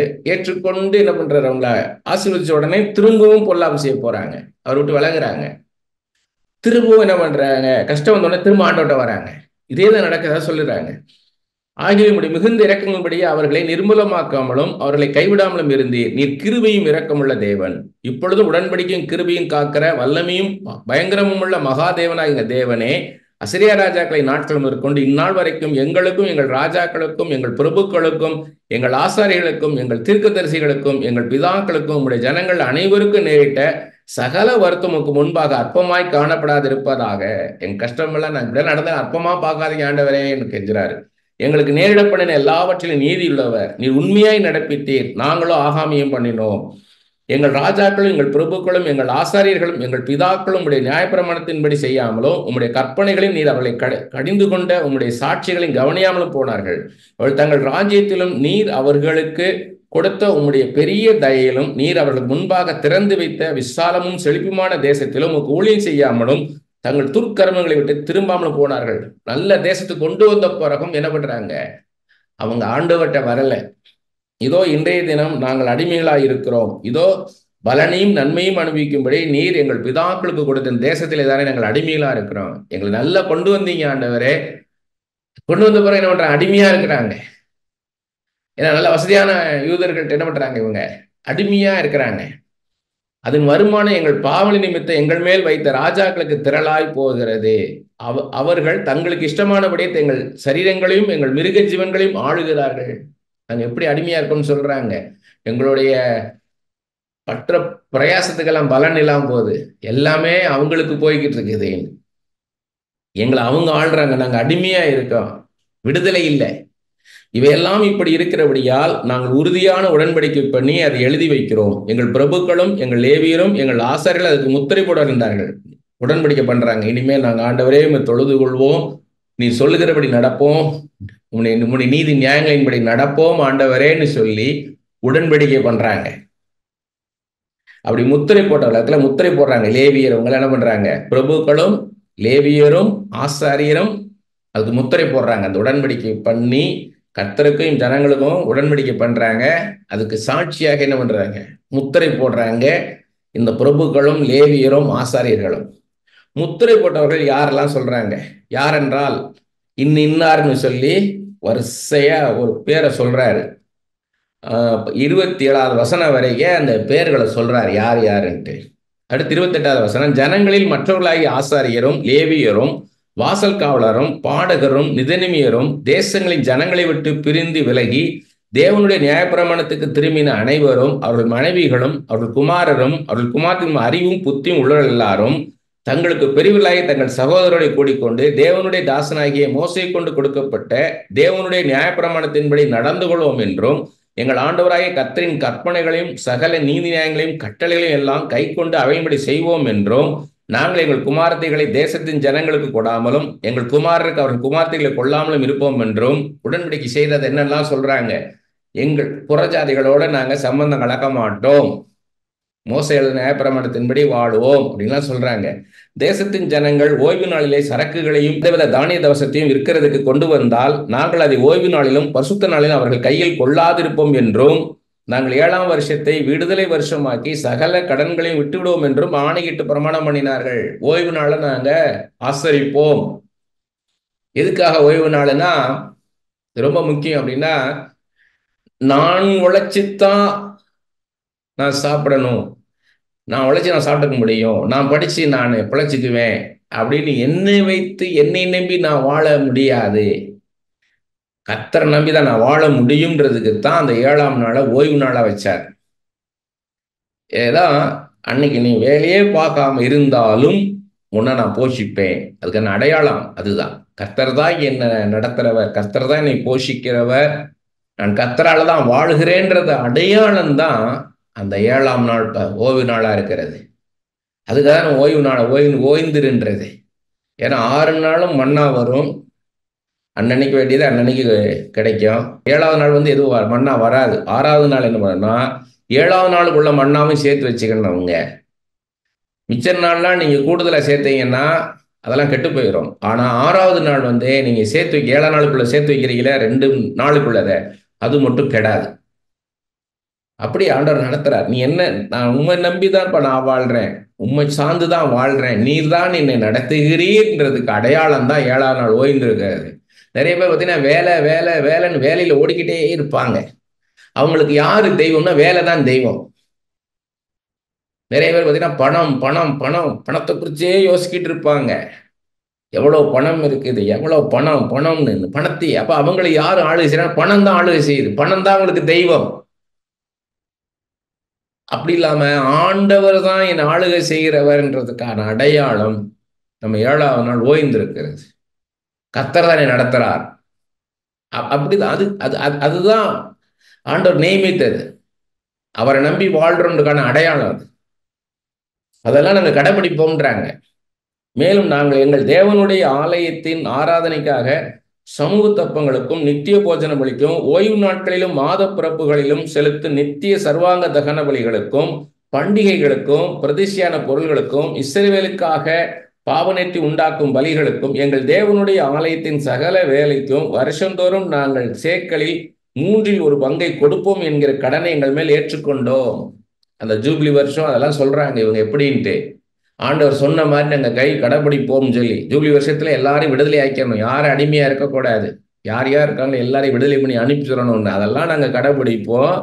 அடுத்தது இங்க என்ன சொல்றாங்க, 1/3 கொடுப்போம். வருஷத்துல என்ன பண்ணுவாங்க, சேக்கலில் 1/3 நாங்க எங்கள் மேல ஏற்றுக்கணும், 1/3 நாங்க கொடுப்போம்ன்றாங்க.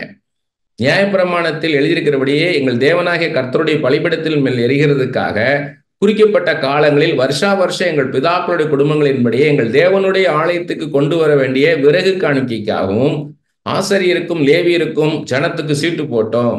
அந்த பலிபீடத்துல எரிகிற அக்கினிக்கு விறகு வேணும், அதை காணிக்கையா கொடுக்கறத சொல்றாங்க விறகு காணிக்கைன்ட்டு.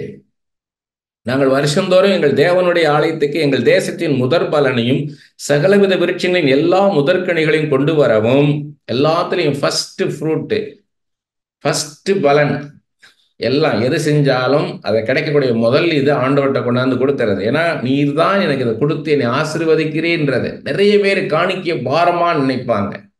காணிக்கை கொடுத்தா இதை இவங்க சம்பாதிச்சதுல இருந்து எடுத்து கொடுக்குற மாதிரி நினைப்பாங்க. இது கொடுத்துட்டா இப்ப நான் எங்க போவேன், அந்த பணம் குறைஞ்சிருமே, அப்படிதான் பார்ப்பாங்க நிறைய பேர். அந்த பணத்தை கொடுக்கறதுக்கு மனசே வராது. ஏன்னா நம்ம பணத்தை நம்பி வாழ்றாங்க, ஆண்டவரை நம்பி வாழலை. ஆண்டவருக்கு கொடுக்கணும், நம்ம கொடுத்துதான் அவர் ஏதோ கட்ட போறாருல்ல. அவர் என்ன செய்வார், தேவனுடைய ராஜா அப்படியே கட்ட போறாரு நம்ம கொடுக்கறத வச்சு இல்லை. நம்ம கொடுக்கறதுன்றது கிராட்டிடியூடு, நம்மளுடைய நன்றி உணர்ச்சியை நம்ம அவருக்கு காமிக்கிறது. நம்ம உம்மிடத்திலிருந்து வாங்கணும், உம்மிடத்திலே கொடுக்கிறோம் அப்பான்றது அதுக்கு நன்றியாக, அதோட அடையாளம் அது.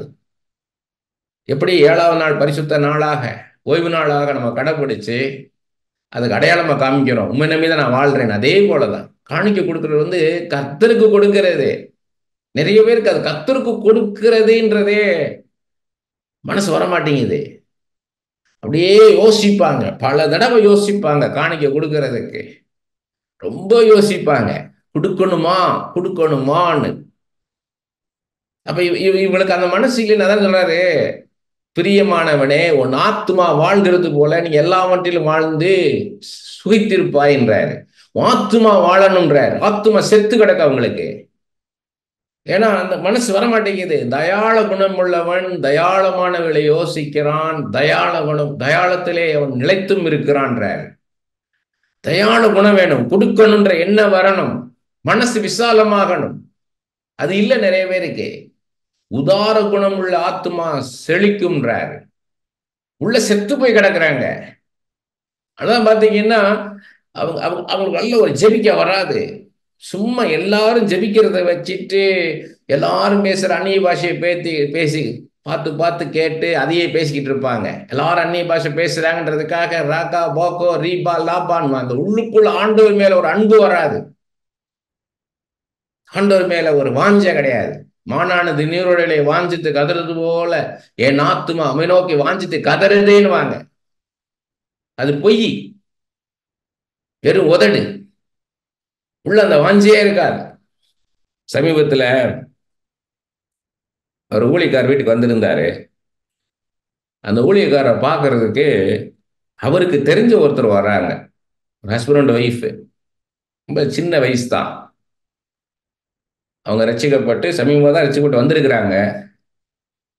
அவரை பார்க்கறதுக்காக வராங்க. வந்தாங்க.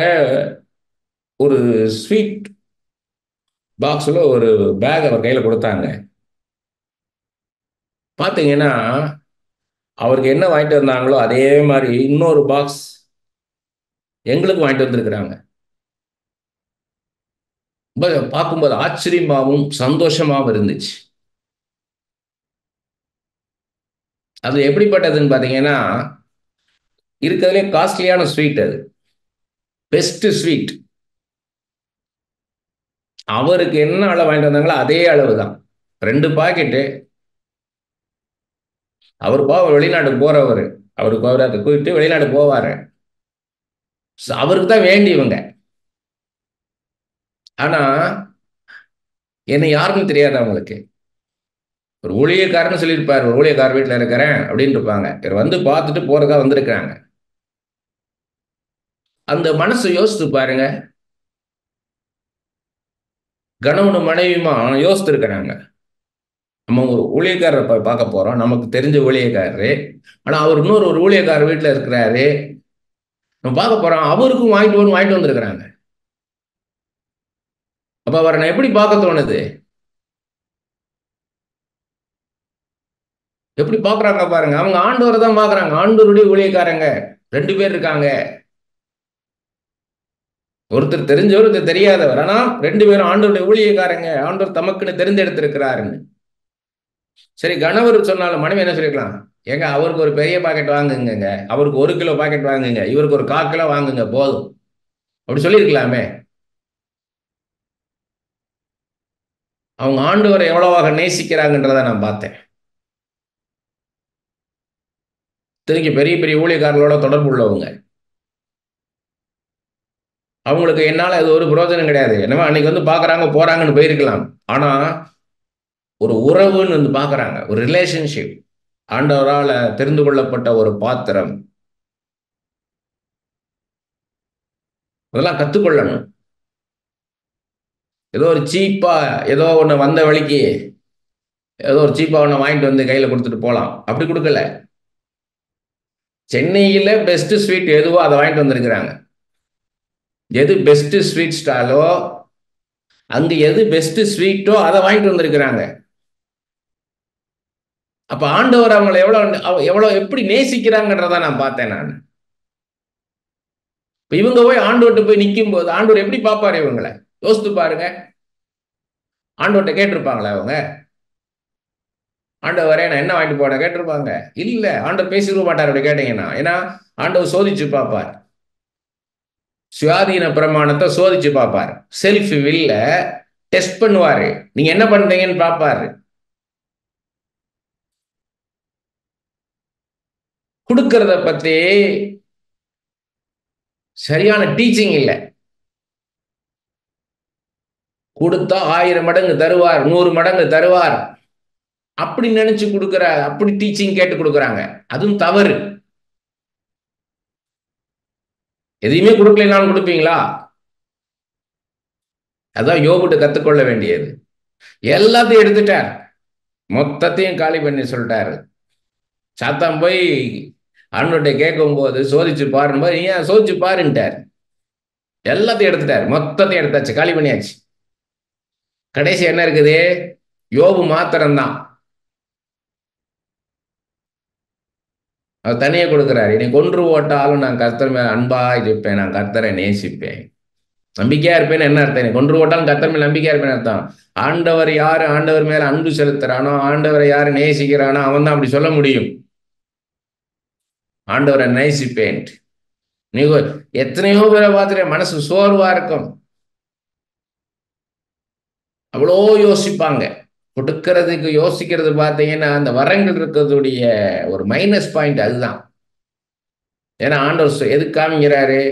எல்லாரும் வந்து காணிக்க போடுறாங்க, இயேசு கிறிஸ்து அந்த காணிக்கை பெட்டி பக்கத்துல உட்காந்து பார்த்துக்கிட்டு இருக்கிறாரு. எல்லாரும் இருக்கிறது போட்டாங்க. ஆனா அந்த ஏழை விதவை தன்னிட்ட இருந்து எல்லாத்தையும் போட்டா, 2 துட்டு தான் வச்சிருந்தா, அந்த 2 துட்டையும் போட்டுட்டா அப்படின்னு சொல்றாரு. எதுக்கு சொல்றாரு? பாரு, என்னை எவ்வளவு நேசிக்கிறா பார், இதை கொடுத்தாலும் எனக்கு ஆண்டவர் கொடுப்பாரு அப்படின்னு சொல்லி கொடுக்கிறா பாரு. எப்படி சாட்சி சொல்றாரு பாருங்க. சாரி பாத்தி விதவை கடைசியா செத்து போலாம், இருக்கிறத சாப்பிட்டுட்டு செத்து போலாம்னு சொல்லி இருக்கிற அந்த மாமி எண்ணெய் வச்சுட்டு கடைசியா சுட்டு சாப்பிட்டுட்டு இறந்துருவோன்னு விறகு பொறிக்கிட்டு இருக்க. அப்போ போய் எலியா போய் அது இருக்கிறத எனக்கு கொடு, நான் கொடுக்குறாங்க, எனக்கு கொடு, இருக்கிற எனக்கு கொடுன்றாரு. செத்து போறியா? சரி கொடுத்துட்டு செத்து போன்ற மாதிரி கொடுன்றாரு. அதையும் கொடுக்குறாங்க. இதெல்லாம் கத்துக் கொடுக்கிற பாடங்கள். இவங்களாம் பைபிளை சரியா படிக்கல, ஆண்டவரை சரியா ருசிச்சு பார்க்கல, கர்த்தர் நமக்கு தருவார்ன்றதை ருசிச்சு பார்க்கல வாழ்க்கையில. அவன் கொடுத்துட்டு எங்க போவேன்னா, உங்கள்கிட்ட இருக்கிறது யார் கொடுத்தா? நீ கையில வச்சிருக்கிற ஒவ்வொரு பைசாவும் கர்த்தர் உங்களுக்கு கொடுத்தது, ஒவ்வொரு ரூபாவும் கர்த்தர் உங்களுக்கு கொடுத்தது. அந்த அறிவு இல்லை. இதை சம்பாதிக்கத்தக்கதான, இந்த ஐஸ்வர்யத்தை சம்பாதிக்கத்தக்கதான ஆரோக்கியத்தையும் பலனையும் கொடுத்தது யாரு? உங்களை படிக்க வச்சது யாரு? உங்களுக்கு கண் பார்வை கொடுத்தது யாரு? கேட்கிற காது கொடுத்தது யாரு? நல்ல மூளை வளர்ச்சியை கொடுத்தது யாரு? அந்த அறிவு இல்லை. எல்லாம் எப்படி கொடுக்குறாங்கன்றதான் சொல்றாரு. நியாயப்பிரமாணத்தில் எழுதியிருக்கிறபடியே எங்கள் குமாரில் முதற் பேறுகளையும் எங்கள் ஆடு மாடுகளாகிய மிருக ஜீவன்களின் தலையீற்றுகளையும் எங்கள் தேவனுடைய ஆலயத்துக்கும் எங்கள் தேவனுடைய ஆலயத்திலே ஊழியம் செய்கிற ஆசாரியத்துக்கும் கொண்டு வரவும், நாங்கள் எங்கள் பிசைந்த மாவில் முதல் பாகத்தையும் எங்கள் படைப்புகளையும் சகல மரங்களின் முந்தின பலனாகிய திராட்சரப்பழ ரசத்தையும் எண்ணெயையும் எங்கள் தேவனுடைய ஆலயத்தின் அறைகளில் வைக்கும்படி ஆசாரியரிடத்துக்கும் எங்கள் நிலப்பயிர்களில் தசமபாகம் லேவியரிடத்துக்கு கொண்டு வரவும், லேவியராகியவர்கள் எங்கள் வெள்ளாண்மையின் பட்டணங்களில் எல்லாம் தசமபாகம் சேர்க்கவும். எப்படியெல்லாம் சொல்றாரு பாருங்க. எல்லாத்துலயும் நாங்க கர்த்தருக்குன்னு சொல்லி படைச்சோம்ன்றாங்க. லேவியர் தசம்பாகம் சேர்க்கும் போது ஆரோனின் குமாரனாகிய ஒரு ஆசாரியன் லேவியரோடு கூட இருக்கவும், தசம்பாகியம் அதிலே லேவியர் 1/10 எங்கள் தேவனுடைய ஆலயத்தில் உள்ள பொக்கிஷாரிகளில் கொண்டு வரும் திட்டம் பண்ணி கொண்டோம். எல்லாரும் தசமபாகத்தை கொண்டு அந்த லேவியர்கிட்ட கொடுக்குறாங்க. லேவியர்கள் அவங்க 1/10 எடுத்து ஆசாரியனுக்கு கொடுக்குறாங்க. அது யாரு? பிரதான ஆசாரியருக்குன்னு உள்ளது, இயேசு கிறிஸ்துவுக்குன்னு கொடுக்கிறது, அது ஆண்டவருக்குன்னு கொடுக்கிறது. 1/10 தசமபாகத்துல தசமபாகம். பரிசுத்த ஸ்தலத்தின் பணிமுட்டுகளும் ஊழியம் செய்கிற ஆசாரியரும் வாசல் காவலாரும் பாடகரும் இருக்கிற அந்த அறைகளிலே இஸ்ரவேல் புத்திரரும் லேவி புத்திரரும் தானியம் திராட்சரசம் எண்ணெய் என்பவர்களின் படைப்புகளை கொண்டு வர வேண்டியது. விதமாய் நாங்கள் எங்கள் தேவனுடைய ஆலயத்தை பராமரியாமல் விடுவதில்லை என்று திட்டம் பண்ணி கொண்டோம். ஆண்டவருடைய ஊழியத்துக்கு அப்படி கொடுத்தோன்றாங்க. ஆண்டவருடைய ஊழியத்தை தடை பண்ணிடக்கூடாது, தடையாயிடக்கூடாது, அதை நடக்கணும். அதெல்லாம் ஆண்டவர் பார்ப்பாரு. விதைக்காம அறுக்க முடியாது. விதைப்பும் அறுப்பும் என்ற பிரமாணத்தின் அடிதான் கர்த்தர் ஆசீர்வதிக்க முடியும். சிறுக விதைக்கிறவன் சிறுக அறுப்பான், பெருக விதைக்கிறவன் பெருக அறுப்பான். கர்த்தர் சொல்லி கொடுத்துட்டாரு. ஷார்ட்கட் கிடையாது. ஆண்டவரை எவ்வளவு நேசிக்கிறோம், அப்படி நேசிச்சா பைபிள் என்ன சொல்லுதோ அதன்படி நடப்பாங்க. வேதம் என்ன சொல்லுது, தேவ சித்தம் என்ன, பைபிள் என்ன சொல்லுது, வாட் பைபிள் சேஸ். ஒரு நாளும் வேதத்துக்கு முரணாக கர்த்தர் பேச மாட்டார். எனக்கு பரிசுத்தாவியானவர் சொல்லல அப்படின்னா, பரிசுத்தாவியானவர் நீங்க பைபிள் ஒழுங்கா படிக்கல. பைபிளை படிச்சாதானே பரிசுத்தாவியானவர் பேசுவார். பைபிளே படிக்கிறது இல்லை, வெறும் பரிசுத்தாவியானவர் பேசுனா பைபிள் எதுக்கு? ஆண்டவரே வந்து பேசுறாரு, அப்புறத்துக்கு பைபிள் இருக்குங்க. பைபிளே தேவையில்லை. 11வது அதிகாரம் பாருங்க. ஜனத்தின் அதிகாரிகள் எருசலேமிலே குடியிருந்தார்கள்.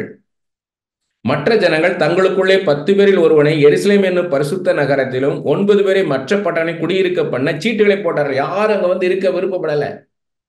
ஏன்னா அவங்கவுங்க இருக்கிற இடத்துல அப்படி இருந்துக்குவோம், போய் புதுசா போய் எஸ்டாப்ளிஷ் ஆகணும்னா அதுக்கு அவங்களுக்கு உற்சாகம் இல்லை, மனசு இல்லை. அப்ப சீட்டு போட்டு என்ன பண்றாங்க, அங்க ஆளை இருக்க வைக்கிறாங்க. ஆனாலும் எருசலேமிலே குடியிருக்க மனப்பூர்வமாய் சம்மதித்த மனுஷெல்லாம் ஜனங்கள் வாழ்த்தினார்கள். அப்ப எருசலேம்ல இருக்க அந்த யாரெல்லாம் வரவுனாங்களோ அவங்கள மற்ற ஜனங்க வாழ்த்துறாங்க. நம்மெல்லாம் போகல, இவங்களாவது போறாங்களேன்னு சொல்லிட்டு. யூதாவின் பட்டணங்களில், ஏன்னா அவங்க இருக்கிறவங்க இப்படியே இருந்து போலாம். இது ஆவிக்குரிய ரீதியா பார்க்கணும், இதை ஸ்பிரிச்சுவலா பார்க்கணும். இதை நான் இருக்கிற பக்தி போதுங்க, இருக்கிற வேலை போதும், ஏதோ ஆண்டவர் ஆசை வச்சிருக்காரு இப்படியே போயிடுவோம், அப்படி இல்லை. ஆண்டவருக்காக நான் என்ன செய்யணும், நான் ஏதாவது செய்யணும் ஆண்டவருக்காக. நிறைய பேர் ஜெபிக்கிறதா அவங்க பெரிய ஊழியம். நான் ஜெபிக்கிறேங்க, எல்லாருக்கும் நான் ஜெபிக்கிறேங்க. ரைட்டு, நல்லதுதான். அது போதுமா? Is it enough? அதுக்கு ஆன்சர் என்ன? இயேசு தான் ஆன்சர். இயேசு என்ன செய்தார்? வாழ்ந்து காமிச்சார். என்ன பண்ணார்?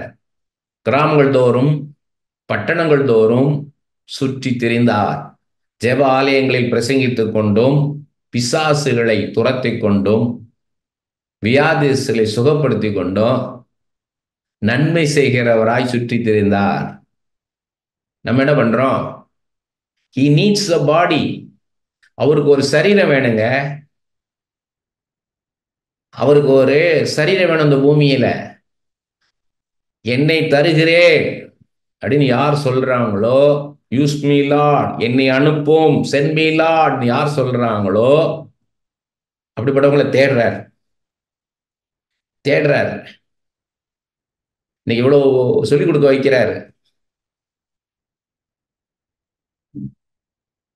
இவ்வளவு எதுக்கு சொல்லிக் கொடுக்கிறார்? உங்கள்கிட்ட பேசுறாருங்க. உன்னை தருவாயா? ஒரு நெகேமியா செட்டில்டு லைஃப், செக்யூர்டு லைஃப், பேலஸ்ல இருக்கிறாரு, கிங்கோட இருக்கிறாரு. இன்னைக்கு நீங்க சிஎம் போய் பார்க்கணும்னா நீங்க உடனே சிஎம் போய் பார்க்க முடியாது. சீஃப் மினிஸ்டர் போய் பார்க்கணுமா, அப்பாயின்மெண்ட் வாங்கணும். அப்பாயின்மெண்ட் உடனே கிடைக்குமா? கிடைக்குமா? சொல்ல முடியாது. ஆனா டெய்லி நெகேமியா ராஜாவை மீட் பண்றாரு. எப்படி யோசித்து பாருங்க. நல்லா இருக்காரு, வெல் செட்டில்டு மேன். ஆனா அவர் என்ன பண்றாரு? அதை விட்டுட்டு ஆண்டவருடைய காரியமா போறாரு. ஆண்டவருடைய காரியத்தை போய் செய்ய போறாரு. நம்ம போவோமா? போவோமா? நம்ம வாங்க ஒரு நாள் லீவ் போட்டுட்டு போவோம் ஆந்திராக்குள்ள. ஹைதராபாத்துக்கு இல்லை, உடனே ஹைதராபாத், செகந்திராபாத், விசாகப்பட்டினம் அப்படிதான் நமக்கு சிட்டிஸ் தான் ஞாபகம் வரும். கிராமம் பஸ்ஸே போகாதுங்க. அங்க போவோம் வாங்க. என்ன போவோமா?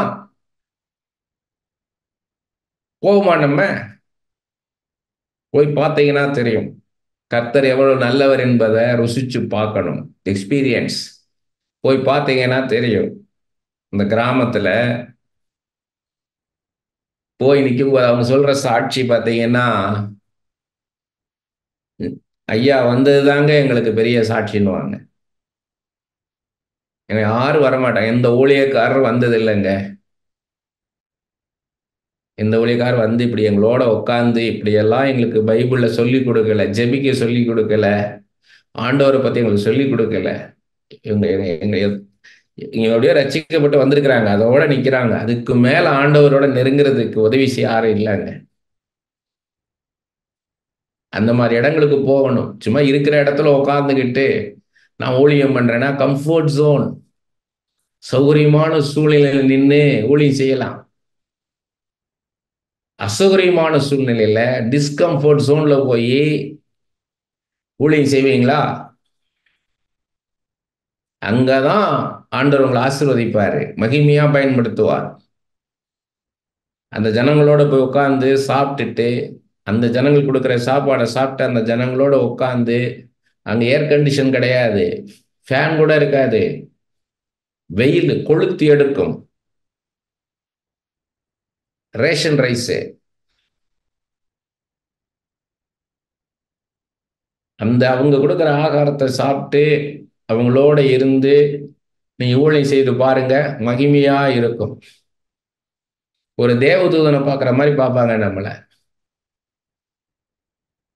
நம்ம ஒண்ணுமே கிடையாதுன்றது அப்போதான் தெரியும், நம்ம நத்திங். ஏன்னா நம்ம போய் நிற்கும் போதே அந்த ஜனங்களை எவ்வளவு மேன்மையா ஆண்டவர் பார்ப்பாருன்றத நான் பார்ப்பேன். நான் வசதியா உட்காந்துக்கிட்டு இருக்கேன் நான். ஆனா அந்த வசதி இல்லாத அந்த இடத்துல உட்காந்து அந்த குடிசைகள்ல உட்காந்துட்டு அந்த ஜனங்க ஆண்டவரை நோக்கி அப்பா ஏசையான்னு கூப்பிட்டாங்கன்னா எப்படி இருக்கும்? அந்த பழைய சோறை சாப்பிட்டுட்டு அந்த வெங்காயத்தையும் அந்த பச்சை மிளகாயம் கடிச்சு சாப்பிட்டுட்டு அந்த அந்த வேர்த்து விறுவிறுத்து வேலை பார்த்துட்டு, வயல்ல போய் வேலை பார்த்துட்டு நாள் முழுக்க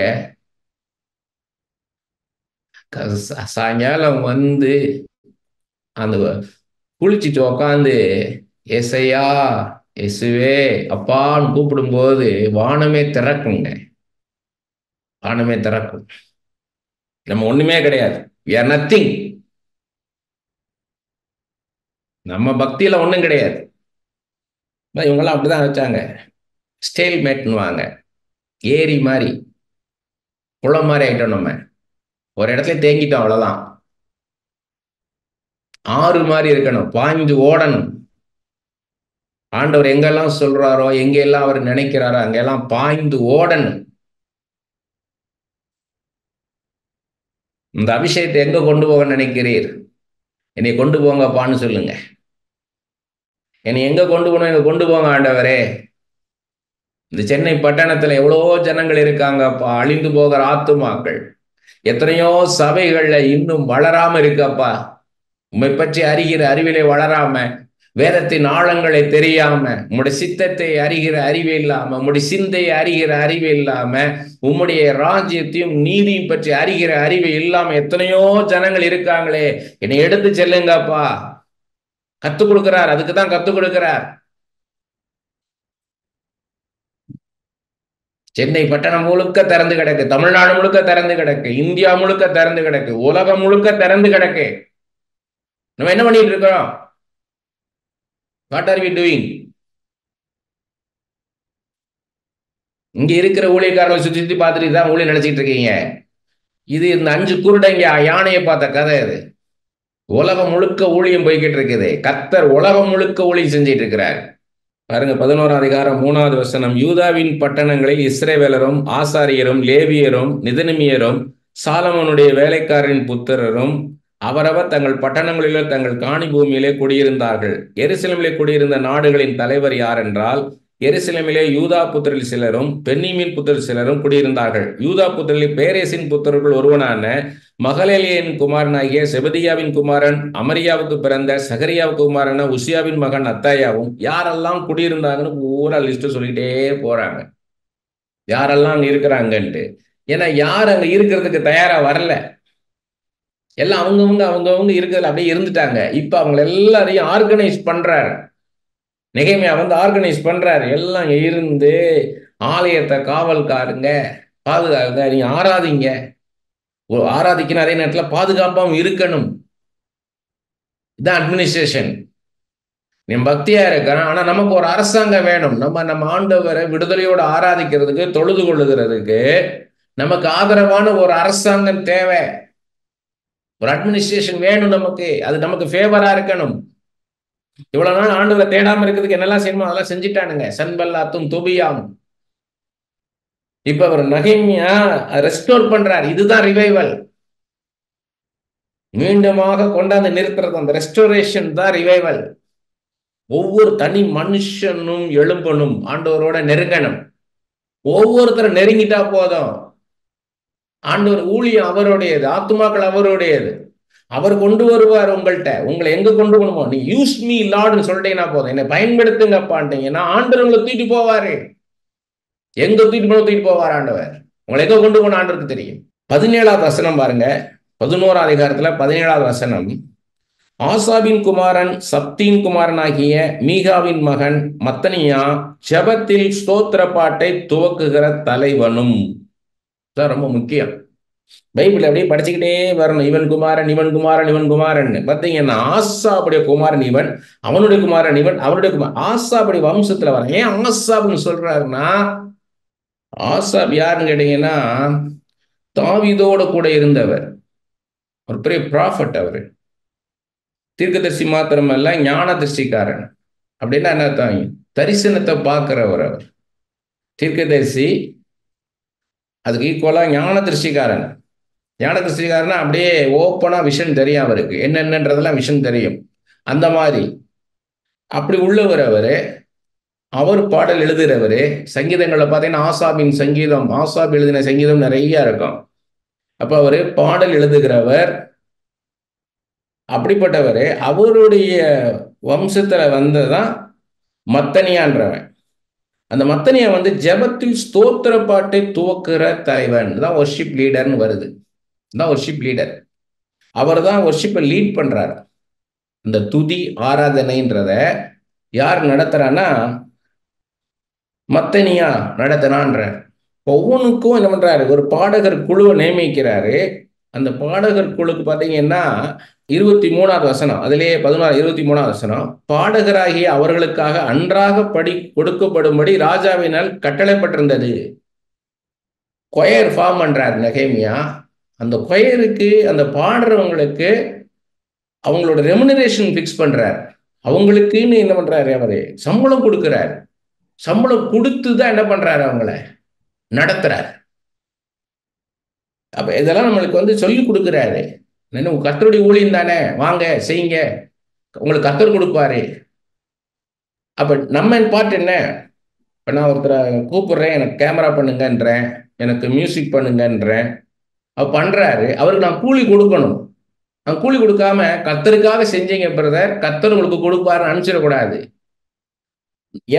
எனக்காக தான் அவர் ஆண்டவர் பண்ண வச்சாரு. ஆண்டவர் அவருக்கு தாளந்த கொடுத்தார். அதுக்கு மேல எனக்காக அவர் செய்ய வச்சார். அதற்கான கூலியை நான் கொடுத்துறணும். அப்படி கொடுக்காம ஆண்டவர் கொடுப்பாருன்னு அனுப்பிச்சிடக்கூடாது அவரை. அதுதான் சொல்றாரு, பாடகராகி அவர்களுக்கு அன்றாக படி. அவர் சம்பளத்தை நிர்ணயிக்கிறாரு. யார் அதை லீட் பண்ணணும்ன்றாரு? மத்தனியா தான் அதை லீட் பண்ணணும்ன்றார். எல்லாமே ஒரு என்ன பண்றாரு, ஒரு ஒழுங்குக்குள்ள கொண்டு வராரு. அதுக்கடுத்து 12ஆம் அதிகாரத்துல 7வது வசனம் 8வது வசனம். சல்லு, ஆமோக், இல்கியா, எதாயா என்பவர்கள், இவர்கள் யெசுவாவின் நாட்களில் ஆசாரியருக்கும் தங்கள் சகோதரருக்கும் தலைவராய் இருந்தார்கள். எல்லாரும் ஹெட்டு கிடையாது. எல்லாரும் ஹெட்டு கிடையாது. ஒவ்வொருத்தருக்கும் ஒரு தலைவனை வைக்கிறாரு. அப்ப ஆசாரியர்களுக்கு என்ன பண்றாரு, ஒரு தலைவனை வைக்கிறாரு, ஹெட்டா இருக்கணும்ன்றாரு. அடுத்து 8வது வசனம். லேவியர் யார் என்றால் யெசுவா, பின்னுயு, கத்மியேல், செரபியா, யூதா, மத்தனியா என்பவர்கள். இவனும் இவன் சகோதரன் துதி செய்வதை விசாரித்தார்கள். லேவியர்கள் என்ன பண்ணணும்னா, இவங்க தான் அந்த துதி செய்தலை இவங்க தான் பார்த்துக்கணும்னு சொல்லி நிர்ணயிக்கிறாரு. அடுத்தது 9வது வசனம். பக்புக்கியா, உன்னி என்கிற அவர்கள் சகோதரர்கள் அவர்களுக்கு எதிரே காவல் காத்திருந்தார்கள். அப்ப காவல் காக்கிறதுக்குன்னு ஒரு டீம் வைக்கிறாரு. எல்லாரும் எல்லாம் செய்யலாம் இல்ல, கர்த்தருடைய ஊழியம் தானே, நானும் செய்யலாம் இல்ல, அவங்கவுங்களுக்கு என்ன ஆண்டவர் நியமித்திருக்கிறாரோ அதை செய்யணும்ன்றாரு. காவல் காக்கிறதுக்கு ஒருத்தர், துதி செய்தலுக்கு ஒருத்தர், லீடர்ஸ் ஒருத்தவங்க, அட்மினிஸ்ட்ரேஷன் ஒருத்தர் வைக்கிறாரு. எல்லாமே தனித்தனியா பிரிச்சு வைக்கிறாரு. அடுத்தது 24வது வசனம் பாருங்க. லேவியரின் தலைவராகிய அசபியாவும் செரெபியாவும் கத்மியலின் குமாரன் யெசுவாவும் அவர்களுக்கு எதிரே நிற்கிற அவர்கள் சகோதரரும் தேவனுடைய மனுஷனாகிய தாவீதினுடைய கற்பனையின்படியே துதிக்கவும் ஸ்தோத்தரிக்கவும் ஒருவருக்கொரு எதிர்முகமாக முறைமுறையாய் இருந்தார்கள். யார் யார் என்னென்ன செய்யணும், இவங்க ஃபர்ஸ்ட், இவங்க அடுத்து, இவங்க பண்ணணும், அடுத்து இவங்க, அடுத்து 2 பேரும் மாறி மாறி இதை செய்யணும்னு சொல்லி நிர்ணயிக்கிறாரு. துதிக்கவும் ஸ்தோத்தரிக்கவுமே டீம் ஃபார்ம் பண்றாரு. மத்தனியா, புக்பிக்கியா, ஒபதியா, மெசுல்லாம், தல்மோன், அக்குப் என்பவர்கள் வாசல்களில் இருக்கிற பொக்கிஷர்களை காவல் காக்கிறவர்களாய் இருந்தார்கள். அப்ப நம்ம ஆண்டவருடைய ஊழியத்துக்கு வந்தாலும் நமக்குன்னு என்ன சொல்றாரோ அதைத்தான் செய்யணும்ன்றாரு ஸ்பெசிபிக்கா. சும்மா நான் எல்லாம் பார்க்கணும் இல்ல, புரோட்டோகால், நீ இதை செய்யணும் புரோட்டோகாலை நிர்ணயிக்கிறாரு. 26வது வசனம், சோசதாக்கின் குமாரனாகிய யெசுவாவின் குமாரன் யோயாக்கிமின் நாட்களிலும் அதிபதியாகிய நெகேமியாவும் வேதபாரனாகிய எஸ்ரா என்னும் ஆசாரியனும் இருக்கிற நாட்களிலும் அவர்கள் இருந்தார்கள். தன்னையே குறித்து சொல்றாரு பாருங்க. நெகேமியா தான் அதை எழுதுறாரு. அதிபதியாகிய நெகேமியாவையாக நானும், அட்மினிஸ்ட்ரேஷன் தான் நானுன்றார். அப்ப இவர் இதிலெல்லாம் என்ட்ராகல, இதிலெல்லாம் எதுலையுமே போய் அவர் என்ட்ராகல. நான் இன்னைக்கு ஒர்ஷிப்பை நான் லீட் பண்றேன், இன்னைக்கு நான் பிரசங்கம் பண்றேன் அப்படிலாம் அவர் என்ட்ராகல. இவர் வெறும் அட்மினிஸ்ட்ரேஷன் தான் பார்த்தேன்றாரு. வேதபாரனாகிய எஸ்ரா என்னும் ஆசாரியனும்.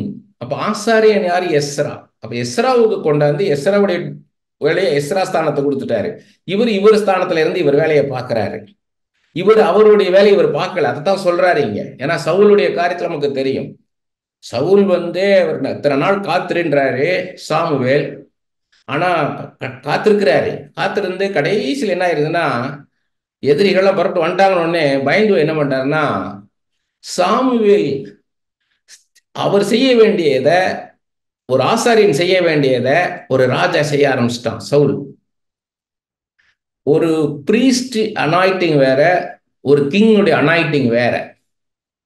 ஒரு கிங் ஒரு பிரீஸ்ட் செய்யறத செய்யக்கூடாது. அதில் ஆண்டவர் ரொம்ப வைராக்கியமா உள்ளவர். நீங்க பாத்தீங்கன்னா, ஆரோன் தான் கர்த்தரால் அழைக்கப்பட்டார் ஆசாரியனாக. ஆனா கோராகு கூட்டம் எதிர்த்து நிக்குது. என்ன நிக்கிறாங்கன்னா, லேவியர்கள் இருந்தா ஒரு ஆசாரியன் தேர்ந்தெடுக்கிறாங்க. அப்ப கோராகு எல்லாம் சொல்றாங்க, நானும் தானே லேவியன், நானும் ஏன் ஆசாரியன் இருக்கக்கூடாது அப்படின்ட்டு மோசைட்டையும் ஆரோன்ட்டு போய் சண்டை போடுறாங்க. சண்டை போடும்போது என்ன பண்ணிட்டாங்க, ஆண்டவர் என்ன சொல்லிட்டாரு, ஆரோன் தான் என்னால தெரிந்து கொள்ளப்பட்டவன் அப்படின்றது வெளிப்படுத்துறதுக்கு என்ன பண்றாருன்னா, ஒரு வித்தியாசமான முறையில இயற்கைக்கு இதுவரை நடந்திராத ஒரு காரியத்தை செய்ய வச்சு ஆரோன் என்னால் தெரிந்து கொள்ளப்பட்டவன் காமிக்கிறார். என்ன பண்ணாருன்னா, பூமி 2ஆ பிளந்து கோராக அவன் கூட்டத்தார் எல்லாருமே அவனை சப்போர்ட் பண்ணவங்க எல்லாரும் உள்ள போயிட்டாங்க. ஆரோன் தான் என்னால் தெரிந்து கொள்ளப்பட்டவன் காமிக்கிற எதிர்த்து வந்த கூட்டத்தை பூரா பூமி விழுங்கி போட்டுருச்சு. அடுத்து இன்னொரு இடத்துல என்ன பண்றாரு, ஊசா அந்த உடன்படிக்கை பெட்டிய, கர்த்தருடைய உடன்படிக்கை பெட்டியை மாட்டு வண்டி வச்சு கொண்டாடும் போது தடுமாறுது, மாடு தடுமாறுது, மாட்டு வண்டி தடுமாறுது. அந்த பெட்டி உளுந்துடக்கூடாதுன்னு போய் தொடரான், அவனை அடிச்சிட்டாரு. ஏன்னா ஆசாரியன் மட்டும்தான் அந்த உடன்படிக்கை தொட்டியை தொடணும். இவன் போய் தொட்டவனை அவனை அடிச்சாரு, செத்து போயிட்டான். ஊசா செத்த அந்த இடத்துலயேன்ட்டு. அதே மாதிரி உசியா ராஜா என்ன பண்றான், ஆசாரியர்கள் மாத்திரம்தான் தூபம் காட்டலாம் ஆலயத்துல. இவன் போய் தூபத்தை எடுத்து தூபம் காட்ட போறான். அப்ப எல்லா ஆசாரியர்கள் சொல்றாங்க, நீ பண்ணாத, இது ஆசாரியர்கள் செய்ய வேண்டியது, நீ ஒரு ராஜா பண்ணக்கூடாதுன்றாங்க. இவன் துணிஞ்சு பண்ண உடனே அவன் நெத்தில குஷ்டம் வெளியே ஓடி போயிட்டான். அங்க குஷ்டத்தால் அவனை அடிச்சிட்டார் ஆண்டவர். அப்ப அதான் சொல்றாரு, ஆரோனை போல தேவனால் அழைக்கப்பட்டால் ஒழிய ஒருவனும் தானாக இந்த கனமான ஊழியத்திற்கு ஏற்படுகிறது இல்லைன்னு சொல்றாரு. அப்படி ஆண்டவர் அவன் கோல் மட்டும் துளிர்க்க வைக்கிறார். எல்லா கோலம் ஒரு கோத்திரம், 12 கோத்திரம், ஒரு கோத்திரத்துக்கு ஒரு கோலை வாங்கி அங்க ஆசரிப்பு கூடாரத்துல தேவனுடைய பெட்டிகளை விட்டு வைங்கன்றாரு அந்த பலிபீடத்துல.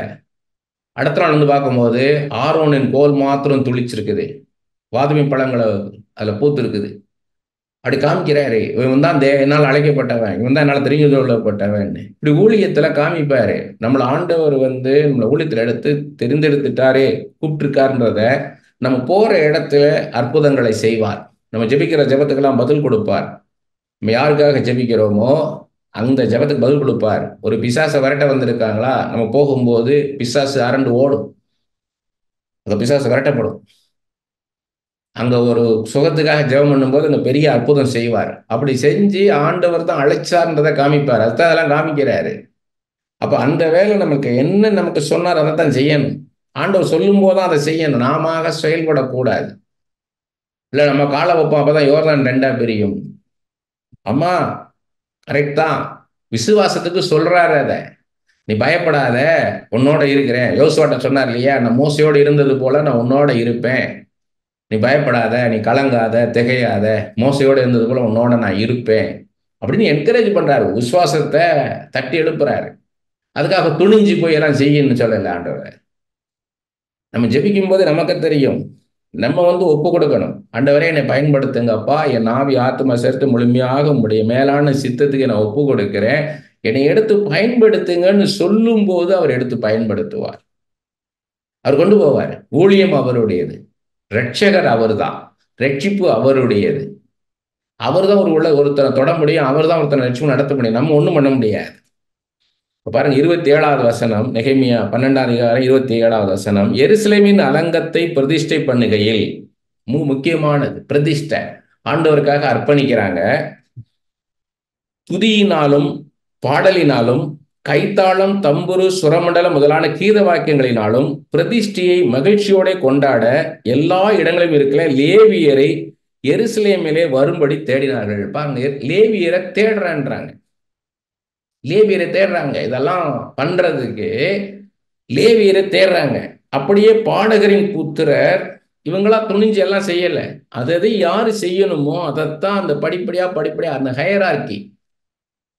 ஹையரார்க்கின்னு சொல்றதை விட புரோட்டோகால்னு சொல்றதுதான் கரெக்டான வார்த்தை. யார் யாரு என்னென்ன செய்யணுமோ அதை செய்யணும்ன்றார் ஆண்டவர். அப்படியே பாடகரின் புத்திரர் எருசலேமின் சுற்றுப்புறங்களான சமபூமியிலும் நெத்தோபாத்தியரின் கிராமங்களிலும் பெத்தில்காலிலும் கேபா அஸ்மாவேத் ஊர்களின் நாட்டுப்புறங்களிலும் இருந்து வந்து கூடினார்கள். பாடகர் எருசலேமை சுற்றிலும் தங்களுக்கு கிராமங்களை கட்டியிருந்தார்கள். ஆசாரியரும் லேவியரும் தங்களை சுத்தம் பண்ணி கொண்டு ஜனத்தையும் பட்டண வாசல்களையும் அலங்கத்தையும் சுத்தம் பண்ணினார்கள். அப்பொழுது நான் யூதாவின் பிரபுக்களை அலங்கத்தின் மேல் ஏற பண்ணி துதி செய்து நடந்து போகும்படி 2 பெரிய கூட்டத்தாரை நிறுத்தினேன். இதான் வித்தியாசமான காரியம். இது ஒரு யூஷுவலான காரியம் கிடையாது, ஒரு அன்யூஷுவலான காரியம். இவர் என்ன பண்றாருன்னா 2 டீம் ஃபார்ம் பண்றாரு. அவங்க அதிகாரிகளை அவங்க 2 டீம் ஃபார்ம் பண்ணி 2 பேர் என்ன பண்ணணுமா, துதி செய்து நடந்து போகணும்ன்றாரு. துதி செய்து நீங்க என்ன பண்ணுங்க, அப்படியே நடந்து போங்கன்றாரு. அவர்களில் ஒரு கூட்டத்தார் அலங்கத்தின் மேல் வலதுபுறமாக குப்பை மெட்டு வாசலுக்கு போனார்கள். இது 2 டீம். அதை என்னன்னு கேட்டீங்கன்னா ஃபுல்லா வாஸ்து பார்த்தீங்கன்னா, ஒரு கூட்டத்தை நெகேமியா லீட் பண்றாரு, இன்னொரு கூட்டத்தை எஸ்ரா லீட் பண்றாரு. இதுல முக்கியமா பார்க்க வேண்டியது 36வது வசனம். தேவனுடைய மனுஷனாகிய தாவீதின் கீத வாக்கியங்களை வாசிக்கிற அவன் சகோதரன செமையா, அசரியேல், மிலாலாய், கிலாலாய், மகாய், நெதனியேல், யூதா, ஆனானி என்பவர்களும் போனார்கள். வேதபாரணி எஸ்ரா இவர்களுக்கு முன்பாக நடந்தான். இதுல முக்கியமா கவனிக்க வேண்டியது, தேவனுடைய மனுஷனாகிய தாவீதின் கீத வாக்கியங்களை வாசிக்கிற. தாவீதின் கீத வாக்கியங்கள் அப்படின்னா, தாவீது நிறைய இன்ஸ்ட்ருமெண்ட்டை உருவாக்கி இருக்கிறார், செஞ்சிருக்கிறார். நிறைய கீத வாக்கியங்களை அவர் உருவாக்கி இருக்கிறார். அதுதான் இங்க ரொம்ப முக்கியம், தாவீதின் கீத வாக்கியங்கள். அப்ப தாவீது நிறைய இன்ஸ்ட்ருமெண்ட் என்ன பண்ணியிருக்கிறாரு, உருவாக்கி இருக்கிறாரு. அதை யூஸ் பண்ணியிருக்கிறாங்க. 38வது வசனம். துதி செய்கிற 2ஆம் கூட்டத்தார் எதிரே இருக்கிற வழியா நடந்து போனார்கள். அவர்கள் பிறகாலே நான் போனேன். ஒரு பக்கம் வேதபாரணி எஸ்ரா போறார் 36 வசனத்துல, 38வது வசனத்துல நான் போனேன்ட்டார். இங்கதான் இவரை தான் எழுதுனான்றதுக்கான அடையாளம். இந்த நெகேமியா புஸ்தகத்தை நெகேமியா தான் எழுதுறாரு, ஃபர்ஸ்ட் பர்சன், நான் போனேன்றார். அப்ப 40வது வசனத்துல பாருங்க, துதி செய்கிற 2 கூட்டத்தாரும் தேவனுடைய ஆலயத்துல நின்றார்கள். நானும் என்னோட கூட இருக்கிற தலைவரில் பாதி பேரும் பூரிகைகளை பிடிக்கிற இன்னார்ன்றாரு. இன்னார் பூரிகைகளை பிடித்தார்கள்ன்றாரு. அது யாருன்னு கேட்டீங்கன்னா ஆசாரியர்கள். அந்த 41வது வசனத்துல வருது, என்கிற ஆசாரியர்களும். பூரிகளை யார் ஊதணும், ஆசாரியர்கள் தான் ஊதணும், வேற யாரும் ஊதக்கூடாது. அதே மாதிரி 42வது வசனம் பார்த்தீங்கன்னா, பாடகரும் அவர்கள் விசாரிப்புக்காரனாகிய ஷெரிகியாவும் சத்தமாய் பாடினார்கள். இப்போ பாடகர்கள் நிர்ணயிக்கிறாங்க. 43வது வசனம். அந்நாளிலே மிகுதியான பலிகளை செலுத்தி தேவன் தங்களுக்கு மகா சந்தோஷத்தை உண்டாக்கினதால் மகிழ்ச்சியாய் இருந்தார்கள். ஸ்திரீகளும் பிள்ளைகளும் கூட களி கூர்ந்தார்கள். எருசலேமின் களிப்பு தூரத்திலே கேட்கப்பட்டது. சந்தோஷப்படுறாங்க. ஆண்டவரை துதிச்சு ஆராதிக்கிறதுக்கு சந்தோஷப்படுறாங்க.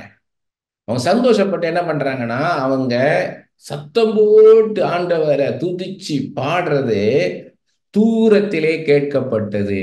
அந்த துதி சத்தத்தை எப்படி பாருங்க, ஆண்டவர் அவ்வளவு நேசிச்சிருக்கிறாங்க. அன்றைய தினம் 44வது வசனம். அன்றைய தினம் பொக்கிஷங்களையும் படைப்புகளையும் முதல் கனிகளையும் தசமபாகங்களையும் வைக்கும் அறைகளின் மேல் ஆசாரியர்களுக்கும் லேவியர்களுக்கும் நியாயப்பிரமாணத்தின்படியே வரவேண்டிய பட்டணங்களுடைய நிலங்களின் பங்குகளை அவைகளில் சேர்க்கும்படிக்கு சில மனுஷர் விசாரிக்கார வைக்கப்பட்டார்கள். ஊழியம் செய்து நிற்கிற ஆசாரியர் மேலும் லேவியர் மேலும் யூதா மனிதர் சந்தோஷமாய் இருந்தார்கள். இந்த காணிக்கைகள் எல்லாம் விசாரிக்கிறதுக்குனே ஒரு டீம் வைக்கிறார். பாடகரும் வாசல் காவலாளரும் தாவீதும் அவன் குமாரனாகிய சாலமோனும் கற்பித்தபடியே தங்கள் தேவனுடைய காவலையும் சுத்திகரிப்பின் காவலையும் காத்தார்கள். தாவீதும் ஆசாப்பும் இருந்த பூர்வ நாட்களின் பாடகர் தலைவனும் வைக்கப்பட்டு தேவனுக்கு துதியும் ஸ்தோத்திரங்களும் செலுத்துகிற சங்கீதங்கள் திட்டம் பண்ணப்பட்டிருந்தது. என்னென்ன பாடல்கள் பாடணுன்றது கூட பிளான் பண்ணோம்ன்றாங்க. இதுல நம்ம என்ன கத்துக்கிடணும்னா, ஏதோ பாட்டை பாடணும், ஏதோ நடத்தணும், மீட்டிங்னு இருக்கக்கூடாது. ஒரு கூட்டம் கூடுறீங்கன்னா அதுக்கு நீங்க என்ன பாட்டை பாடணும்ன்றத பிளான் பண்ணுங்கன்றார். அதை பிளான் பண்ணணும். ஏன்னா பலதரப்பட்ட ஜனங்கள் கூடி வர இடம். அப்ப அந்த ஜனங்களுக்கு ஏற்ற விதத்துல அந்த ஜனங்கள் ஆண்டவரை புரிந்து கொள்ளணும், அறிந்து கொள்ளணும். அதற்கு ஏற்ற விதத்துல பாடல்களை தெரிந்தெடுத்து அந்த இடத்துல பாடணும். அவங்களுக்கு புரியணும். அதான் ரொம்ப முக்கியம். ஒரு புறஜாதியர்லாம் வர்றாங்க அந்த இடத்துல அப்படின்னா, அவங்களுக்கு ஆண்டவரை பத்தி தெரியணும்னா என்ன பாட பாடுனா அவங்களுக்கு புரிந்துக்குவாங்களோ, ஈஸியா அண்டர்ஸ்டாண்ட் பண்ணணும். அவங்க அதுக்கேற்ற மாதிரி பாடல்கள் எடுத்து பாடணும். விசுவாசிகள் மத்தியிலும் அதுக்கேற்ற பாடலை கொண்டு போகணும். ஊழியக்காரர்கள் மத்தியில போனா அதுக்கேற்ற பாடல்களை கொண்டு, அதுதான் இங்க சொல்றாரு. சங்கீதங்கள் திட்டம் பண்ணப்பட்டிருந்தது என்றார். ஆகையால் செருபாபேலின் நாட்களிலும் நெகேமியாவின் நாட்களிலும் இஸ்ரவேலர் எல்லாரும் பாடகருக்கும் வாசல் காவலாருக்கும் அன்றாட திட்டமாகிய பங்குகளை கொடுத்தார்கள். எல்லாருக்கும் அவங்கவுங்க கூலியை அது நிர்ணயிச்சிருக்கிறாங்க. இவன் எல்லாருக்கும் வேலை கொடுத்துட்டாங்க. அந்த வேலைக்கான கூலி என்ன பண்றாங்க, கொடுக்குறாங்க. அவர்கள் லேவியருக்கென்று பிரதிஷ்டை பண்ணி கொடுத்தார்கள். லேவியர் ஆரோனின் புத்தருக்கென்று அவர்கள் பங்கை பிரதிஷ்டை பண்ணி கொடுத்தார்கள். பாருங்க, ஜனங்கள் தசம பாகத்தை கொடுக்குறாங்க லேவியருக்கு. லேவியர் அவங்களுடைய தசம பாகத்தை ஆசாரியருக்கு கொடுக்குறாங்க. ஆரோனின் புத்திரன் ஆசாரியருக்கு கொடுக்குறாங்க. 13வது அதிகாரம். அன்றைய தினம் ஜனங்கள் கேட்க மோசையின் புஸ்தகத்தை வாசித்தார்கள். அதிலே அம்மோனியரும் மோவாபியரும் இஸ்ரவேல் புத்தருக்கு அப்பமும் தண்ணீரும் கொடுக்க எதிர்கொண்டு வராமல் அவர்களை சபிக்க அவர்களுக்கு விரோதமாய் பிலேயாமை கூலி பொருத்தி கொண்டபடியினால் அவர்கள் என்றைக்கும் அந்த சாபத்தை ஆசீர்வாதமாக திருப்பின எங்கள் தேவனுடைய சபைக்கு உட்பட என்று எழுதியிருக்கதை கண்டார்கள். இவங்க இஸ்ரேல் ஜனங்கள் கானானுக்கு நேராக நடத்தி கொண்டு வரும்போது அம்மோனியரும் மோவாபியரும் விடலை. அவங்க தேசம் வழியா வர விடலை, எதிர்த்து நின்னாங்க. அதுக்கு மேல பீலியாம் என்ன பண்ணாங்க, எதிர்த்து நின்று அவனுக்கு தீர்க்கதரிசனம் சொல்ல வச்சாங்க. ஏன்னா பீலியாமுக்கு என்ன கிருபைன்னா, அவர் யாரை சபிக்கிறாரோ அவங்க சபிக்கப்பட்டவங்களா இருப்பாங்க, அவங்க யார் ஆசீர்வதிக்கிறாங்களோ அவங்க ஆசீர்வதிக்கப்பட்டவங்க. இவங்களை வச்சு சபிக்க வச்சாங்க. அதை சொல்றாங்க. ஆனா அந்த சாபத்தை ஆசீர்வாதமா ஆண்டவர் மாத்திட்டாரு. ஆனா அவங்க சபைக்கு உட்படலாகாது. அந்த யார் ஏத்துனாங்களோ அம்மோனியரும் மோவாபியரையும் உங்களோட சேர்த்துக்காதீங்க, சேர்த்துக்காதீங்கன்னு ஆண்டவர் சொல்லியிருக்கிறாரு. அது எழுதியிருக்கதை படிக்கிறாங்க. ஆகையால் அவர்கள் அந்த கட்டளையை கேட்டபோது பல ஜாதியான ஜனங்கள் எல்லாம் இஸ்ரேலை விட்டு பிரித்து விட்டார்கள். இப்போ உடனே என்ன வந்துச்சுன்னா, யார் எல்லாம் மிக்ஸ் ஆகியிருந்தவங்க இவங்க எல்லாத்தையும் பிரிக்கிறாங்க. இப்ப யார் யார் அம்மோனியர் மோவாபியரோட இவங்க எல்லாம் என்ன பண்றாங்க, அந்த கூட்டத்தை விட்டு பிரிக்கிறாங்க. இதற்கு முன்னே எங்கள் தேவனுடைய ஆலயத்தின் அறைகளை விசாரிக்க வைக்கப்பட்ட ஆசாரியனாகிய எலியாசிப் தொபியாவோட சம்பந்தம் கலந்தவனாய் இருந்தான். பாருங்க, இதுல அந்த எதிரியா இருக்கிற தொபியாவோட இங்க இருக்கிற ஒரு ஆசாரியன்னு என்ன பண்ணிட்டான், சம்பந்தம் பண்ணியிருக்கிறான்ட்டு. முற்காலத்தில் காணிக்கைகளும் சாம்பிராணியும் பனிமுட்டுகளும் லேவியருக்கும் பாடகருக்கும் வாசல் காவலருக்கும் கட்டளை பண்ணப்பட்ட தானியம், திராட்சரசம், எண்ணெய் என்பவர்களிலே தசமபாகமும் ஆசாரியரை சேருகிற படைப்பான காணிக்கைகளும் வைக்கப்பட்டிருந்த இடத்தில் ஒரு பெரிய அறையை அவனுக்கு ஆயத்தம் பண்ணியிருந்தான். இது சம்பந்தம் கலந்தது மாத்திரம் இல்லாம இந்த என்ன பண்ணிட்டான், இந்த எலியாசிப், இந்த ஆசாரியன் எலிசாபி தொபியாவுக்கு ஒரு ஆலயத்துல ஒரு அறையே கொடுத்து வச்சிருக்கிறான். இதெல்லாம் நடக்கும்போது நான் எருசலேமில் இல்லை. நெகேமியா சொல்ற இதெல்லாம் நடக்கும்போது நான் இல்லைன்றார். 12 வருஷம் இருந்தார். இவர் இருந்துட்டு இவரு அகாஸ்வர் ராஜா கூட்டு விட்டாருன்னு போறாரு. எவ்வளவு நாள் அங்க போயிருந்தார்ன்றதுக்கு ஆதாரம் இல்லை. ஆனா போயிட்டு திருப்பி வரும்போது இதெல்லாம் நடந்துருச்சு. அதான் சொல்றாரு, இதெல்லாம் நடக்கும்போது நான் எருசலேமில் இல்லை. பாபிலோன் ராஜாவாகிய அர்த்தசஷ்டாவின் 32ஆம் வருஷத்திலே நான் ராஜாவின் இடத்துக்கு போய் சில நாளுக்கு பின்பு திரும்ப ராஜா இடத்துல உத்தரவு பெற்றுக்கொண்டு கொஞ்ச நாள் இருந்தேன்றாரு. எவ்வளவு நாள் தெரியல. எருசலேமுக்கு வந்தேன். அப்பொழுது எலியாசிப் தொபியாவுக்கு தேவனுடைய ஆலயத்து பிரகாரங்களில் ஒரு அறை ஆயத்தம் பண்ணினால் செய்த பொல்லாப்பை அறிந்து கொண்டேன். ஏன்னா இந்த தொபியா அம்மோனியனு மோபாபை இருந்தா என்ன நீங்க சேர்த்துக்காதீங்க ஆண்டவர் சொல்லியிருந்தாரு. ஆனா இந்த அம்மோனிய தொபியாவோட இந்த ஆசாரியன் எலிசாப் சம்பந்தம் பண்ணி இருக்கிறான். அதனால் நான் மிகவும் மனமடிவாகி தொபியாவின் வீட்டு தட்டு முட்டுகளிலும் அந்த அறையில் இருந்து வெளியே எரிந்து விட்டேன். எவ்வளவு போல்டா பண்றார் பாருங்க, கரேஜியஸா பண்றார். தூக்கி வெளியே எறிஞ்சேன்றார். அவன் திங்ஸ் எல்லாம் தூக்கி ஆலயத்தை விட்டு தூக்கி வெளியே எறிஞ்சேன்றாரு. பின்பு நான் அறை வீடுகளை சுத்திகரிக்க சொல்லி தேவனுடைய ஆலய பனிமுட்டுகளையும் காணிக்கைகளையும் சாம்பிரானையும் அங்கே திரும்ப கொண்டு வந்து வைத்தேன். எல்லாம் ஆண்டவருக்கு ஆராதனைக்குள்ளதெல்லாம் தூக்கி வெளியே போட்டுட்டு இவங்க இருந்திருக்காங்க, அதெல்லாம் திரும்பி கொண்டு வந்து வைக்கிறாரு, ரெஸ்டோர் பண்றாரு. பின்னையும் லேவியருக்கு அவர்கள் பங்குகள் கொடுக்கப்படவில்லை என்பதையும் பணிவிடை செய்கிற லேவியரும் பாடகரும் அவரவர் தங்கள் வெளிநிலங்களுக்கு ஓடிப்போன என்பதை நான் அறிந்து கொண்டேன். இவ்வளவு பரிதாபமானது பாருங்க. லேவியருக்குள்ள காணிக்கைகளை கொடுக்காதனால லேவியர் எல்லாம் போயிட்டான். லேவியருக்கு அவர்கள் பங்குகள் கொடுக்கப்படவில்லை என்பதையும் பணிவிடை செய்கிற லேவியரும் பாடகரும் அவரவர் தங்கள் வெளிநிலங்களுக்கு ஓடி போனார்கள் என்று நான் அறிந்து கொண்டேன். அவங்கவுங்க என்ன பண்ணிட்டாங்க, விவசாயம் பண்ண போயிட்டாங்க. இங்க அவங்களுக்கு சம்பளம் இல்லை, அதனால அவங்கவுங்க என்ன பண்ணிட்டாங்க, வேலை பார்க்க போயிட்டாங்க. அப்பொழுது நான் தலைமையாளர்களோட வழக்காடி தேவனுடைய ஆலயம் கைவிடப்பட்டு போவானேன் என்று சொல்லி அவர்களை சேர்த்து அவரவர் நிலைகளை அவர்களை வைத்தேன். ரெஸ்டோர் பண்ணேன்றார். எல்லாரையும் லீடர்ஸை பார்த்து பேசி அவங்களை கன்வின்ஸ் பண்ணி அப்புறம் உங்க லேவியரு உங்க பாடகர் எல்லாரையும் கொண்டு வந்து திரும்பவும் அவங்க பதவி அவங்கவுங்க வேலையை பார்க்க வச்சு ஆண்டவருடைய ஊழியத்தை செய்யுங்கன்னு சொல்லி அதெல்லாம் ரெஸ்டோர் பண்ணேன்றாரு. அப்பொழுது யூதர் எல்லாரும் தானியம், திராட்சரசம், எண்ணெய் என்பவர்களின் தசமபாகத்தை பொக்கிஷாரிகளை கொண்டு வந்தார்கள். திரும்ப திரும்ப காணிக்கை பற்றி தான் பேசுறார் ஆண்டவர். நான் பேசல, இது நான் பேசல. இன்னைக்கு நெகேமியா புஸ்தகத்தை மட்டும் இல்லை, நீ பைபிளை முழுக்க நீங்க படிச்சு பாருங்க, ஆண்டவர் பேசுவார். நான் ஒண்ணுமே பேசல. நான் இது என்னதோ நான் வசனத்தை தான் படித்தேன். நான் பேசுறேன்னு நினைக்கிறாங்க நிறைய பேர். நான் பேசல. I am not speaking. இது நான் பேசுறது காரியம் கிடையாது, இது ஆண்டவர் பேசுற காரியம். இன்னொன்று, ஆண்டவர் பேசுனாரா இல்லையான்னு தெரிஞ்சுக்கணும்னா நடத்துற விதத்தை பார்த்தாலே தெரிஞ்சுக்கலாம், நம்மளை எப்படி நடத்துறாருன்னு பார்த்தாலே தெரிஞ்சுக்கலாம். அதுக்கப்புறம் பார்த்தீங்கன்னா இவர் 14வது வசனத்துல பாருங்க, என் தேவனே, நான் என் தேவனுடைய ஆலயத்துக்காகவும் அதன் முறைமைகளுக்காகவும் செய்த நற்கிரிகளை குலைத்து போடாமல் இந்த காரியத்துல என்னை நினைத்தருளும். Remember me, think. என்னெல்லாம் செஞ்சேன்றத உமக்கு தெரியும் ஆண்டவரே, என்னை நினைச்சு பாருங்கப்பான்றார். Simple prayer. அவர் என்னெல்லாம் செஞ்சா நீங்க நினைச்சு பாருங்கப்பான்னு சொல்லி ஜெபிக்கிறாரு.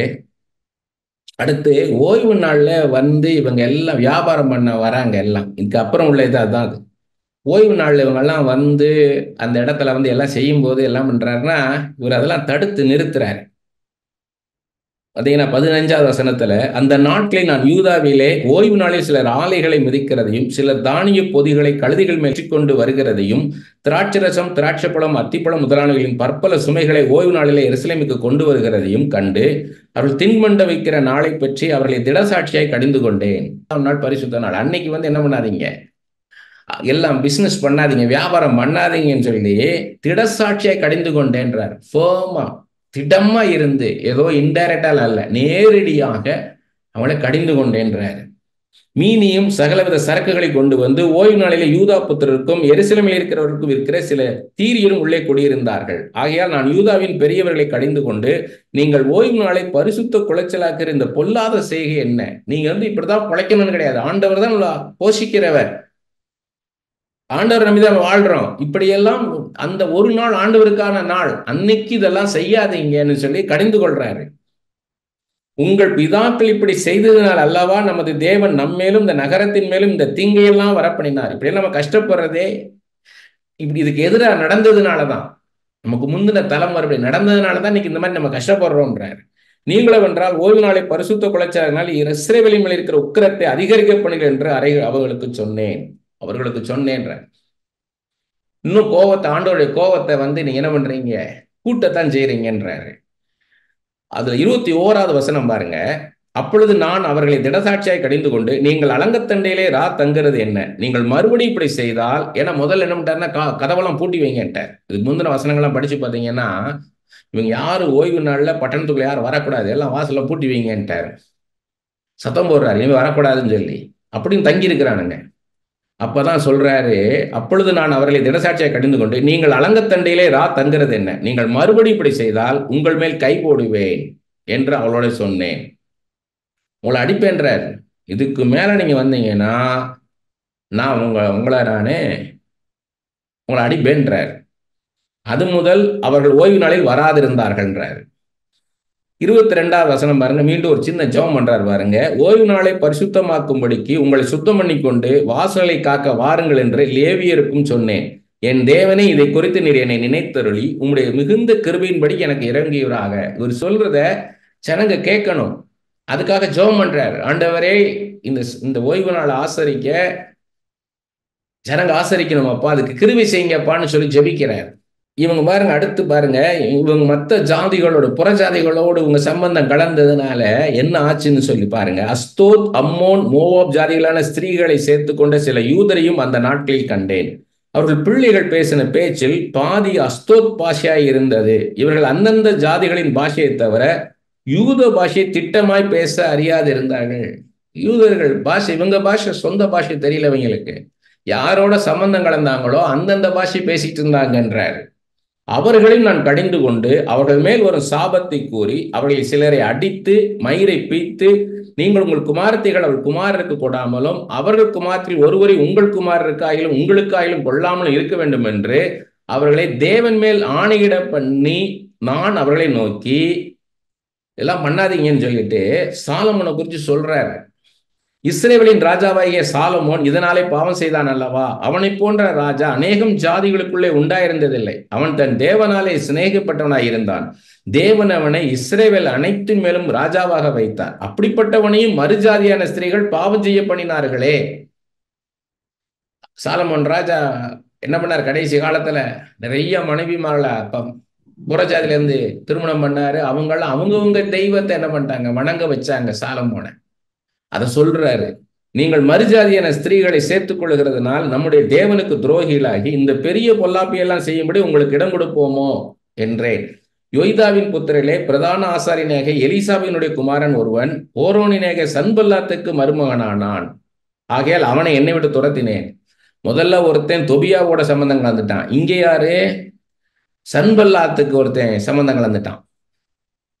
ஆண்டவருக்கு எதிர்த்து நிற்கிறவங்களோட நம்ம சேரக்கூடாதுன்றதான் சொல்றாரு. ஆண்டவரை வணங்காத ஒருத்தனோட நம்ம சேர்ந்தோம்னா நம்ம ஆண்டவரை விட்டு விலகி போக வச்சிருவாங்கன்றதுக்கு தான் சொல்றாரு.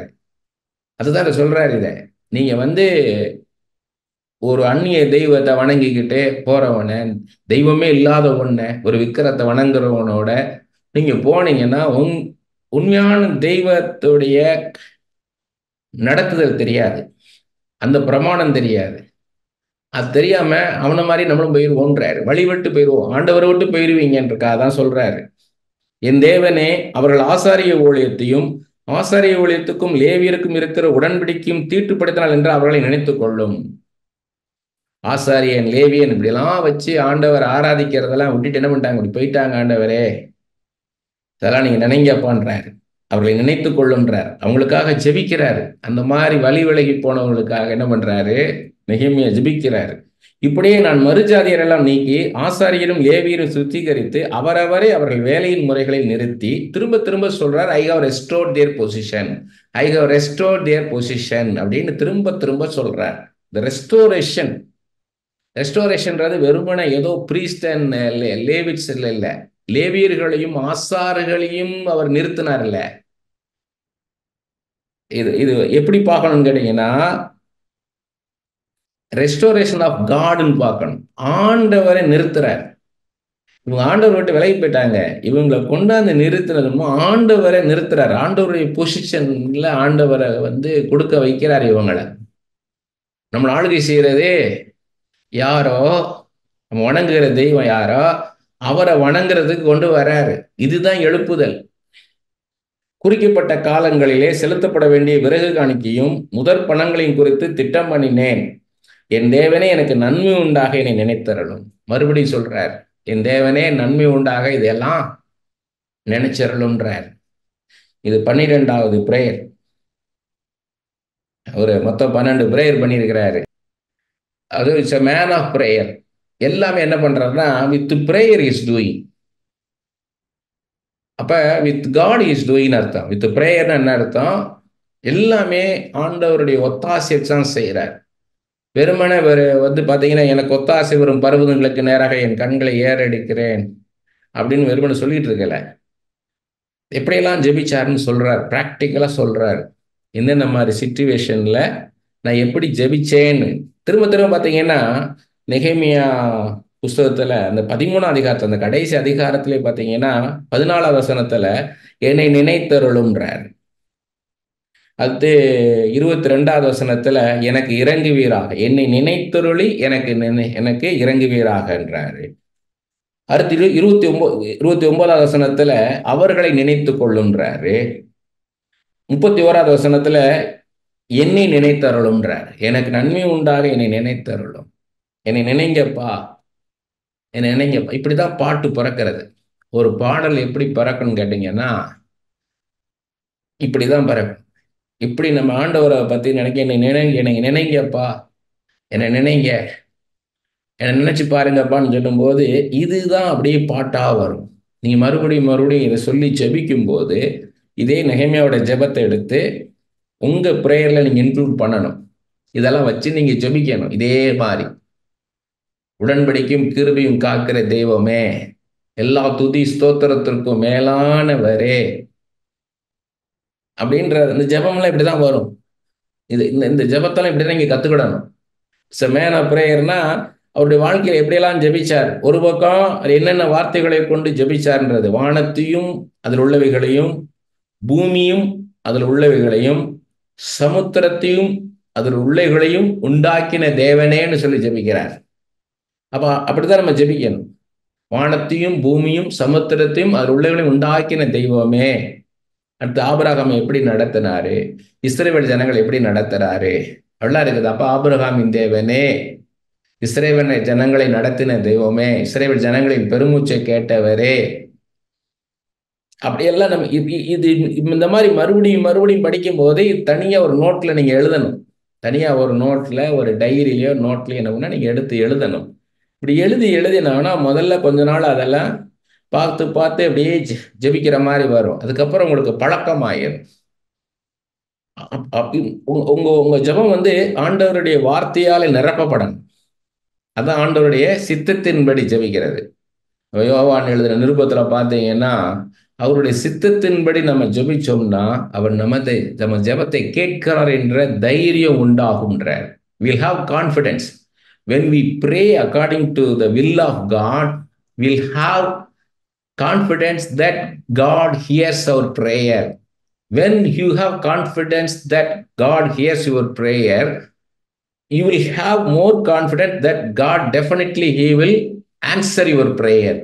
ஆண்டவருடைய சித்தப்படி ஜெபிக்கும் பொழுது ஆண்டவர் செவி கொடுக்கிறார் என்ற தைரியம் உண்டாகும். அப்படி செவி கொடுக்கிறார் என்ற தைரியம் உண்டாகும் போது ஆண்டவர் அதில் பதில் கொடுப்பார் என்ற தைரியமும் உண்டாகும். ஆமென். இதுதான் ஆண்டவருடைய God's word is God's will. ஆண்டவருடைய வார்த்தை தான் ஆண்டோடைய சித்தம். அதனால இது ஆண்டோடைய சித்தம் என்ன, அது என்ன, இது என்னன்னா குழம்ப தேவையில்லை. பைபிளை படிச்சுக்கிட்டே இருந்தா போதும். பைபிளை படிக்க படிக்க படிக்க ஆண்டோடைய சித்தம் என்ன, ஆண்டோடைய சிந்தை என்ன, ஆண்டோடைய பார்வை என்ன, எல்லாமே தெரிஞ்சிடும். அது 1 கொரிந்தியர் 14:33 சொல்றார் இல்லையா, நான் தமிழ் பைபிள் வந்து நான் கலகத்துக்கு தேவனாயிராமல் சமாதானத்துக்கு தேவனா இருக்கிறேன்றார். ஆனா இங்கிலீஷ் பைபிள் எப்படி இருக்குன்னா, I'm not God of confusion, I'm God of கிளாரிட்டின்னு இருக்கு. It's not God of confusion. நம்மளை ஒரு நாளும் கன்ஃபியூஸ் பண்ண மாட்டார். பைபிள் வந்து நம்மளுக்கு கிளாரிட்டி கொடுக்குற புஸ்தகம். இது கன்ஃபியூஸ் பண்ணுகிற புஸ்தகம் அல்ல. பழைய ஏற்பாட்டும் உடைய எல்லாம் தீர்க்க தரிசனம் தான். எல்லாமே பழைய ஏற்பாடு போறா, புதிய ஏற்பாட்டை கொடுத்த தீர்க்க தரிசனங்கள். பழைய ஏற்பாட்டில் சொன்னதெல்லாம் புதிய ஏற்பாட்டில் நடந்தேறுது. எல்லாம் பழைய ஏற்பாடு பார்த்தா ஏசு கிறிஸ்து வரப்போறார், ஆண்டவர் மனுஷனா வரப்போறாருன்றது தான். வந்த பிறகு என்ன நடக்கும்ன்றது தான். அதுக்கு பிறகு என்ன நடக்கும்ன்றதா பைபிள் முழுக்க இருக்குது. பாஸ்ட், ப்ரெசன்ட், ஃபியூச்சர் எல்லாமே இதுல இருக்குது. இதுல இல்லாத ஒண்ணு கிடையாது. அப்ப எதுவா இருந்தாலும் நான் சொல்றதே சரியா தவறான்ற எப்படி தெரிஞ்சுக்கலாம்னா, பைபிளை நீங்க படிங்க. பைபிள் வந்து ஒரு இன்டர் கனெக்டடு. ஒரு ஒரு வசனம் வந்து தனியா நிற்காது. எந்த வசனமும் தனியா நிற்காது. எல்லா வசனமும் ஜோடியோடு உள்ளது. நீங்க வந்து ஒரு பழைய ஏற்பாட்டில் ஒரு வசனம் உங்களுக்கு புரியலையா, நீங்க புதிய ஏற்பாட்டில் அதோடைய பேர் இருக்கும், ஜோடி இருக்கும். அதை பார்க்கும்போது உங்களுக்கு புரிஞ்சிடும். புதிய ஏற்பாட்டில் ஒன்று புரியலையா, அது பழைய ஏற்பாட்டில் ஒரு வசனத்தோட சேர்ந்தது, அங்க வந்து அது புரியும். அதனால இது வந்து ஒரு ஒண்டர்ஃபுல் புக் இது. நீங்க நல்ல ஜெபத்தோட பைபிளை படிச்சீங்கன்னா போதும். ஆண்டவரே நீங்க பேசுங்கப்பா, இதனால நான் சரியா நான் புரிந்து கொள்ளணுமாப்பா அப்படின்னு. இன்னைக்கு எவ்வளவோ காலங்கள் இதை படிச்சிட்டோம். எவ்வளோ காலகாலமா அதை படிச்சுட்டு இருக்கிறோம். இன்னும் இப்போ இந்த பைபிள் இன்னும் ஆழம் இருந்துகிட்டு தான் இருக்குது, விஷயங்கள் இருந்துகிட்டு தான் இருக்குது. ஒவ்வொரு நாளும் நான் ஊழியத்தை செய்யும் போதும் எனக்குள்ள ஒரு பயம் இருக்கும். புதுசா என்னத்தை பேச போறோம்னு.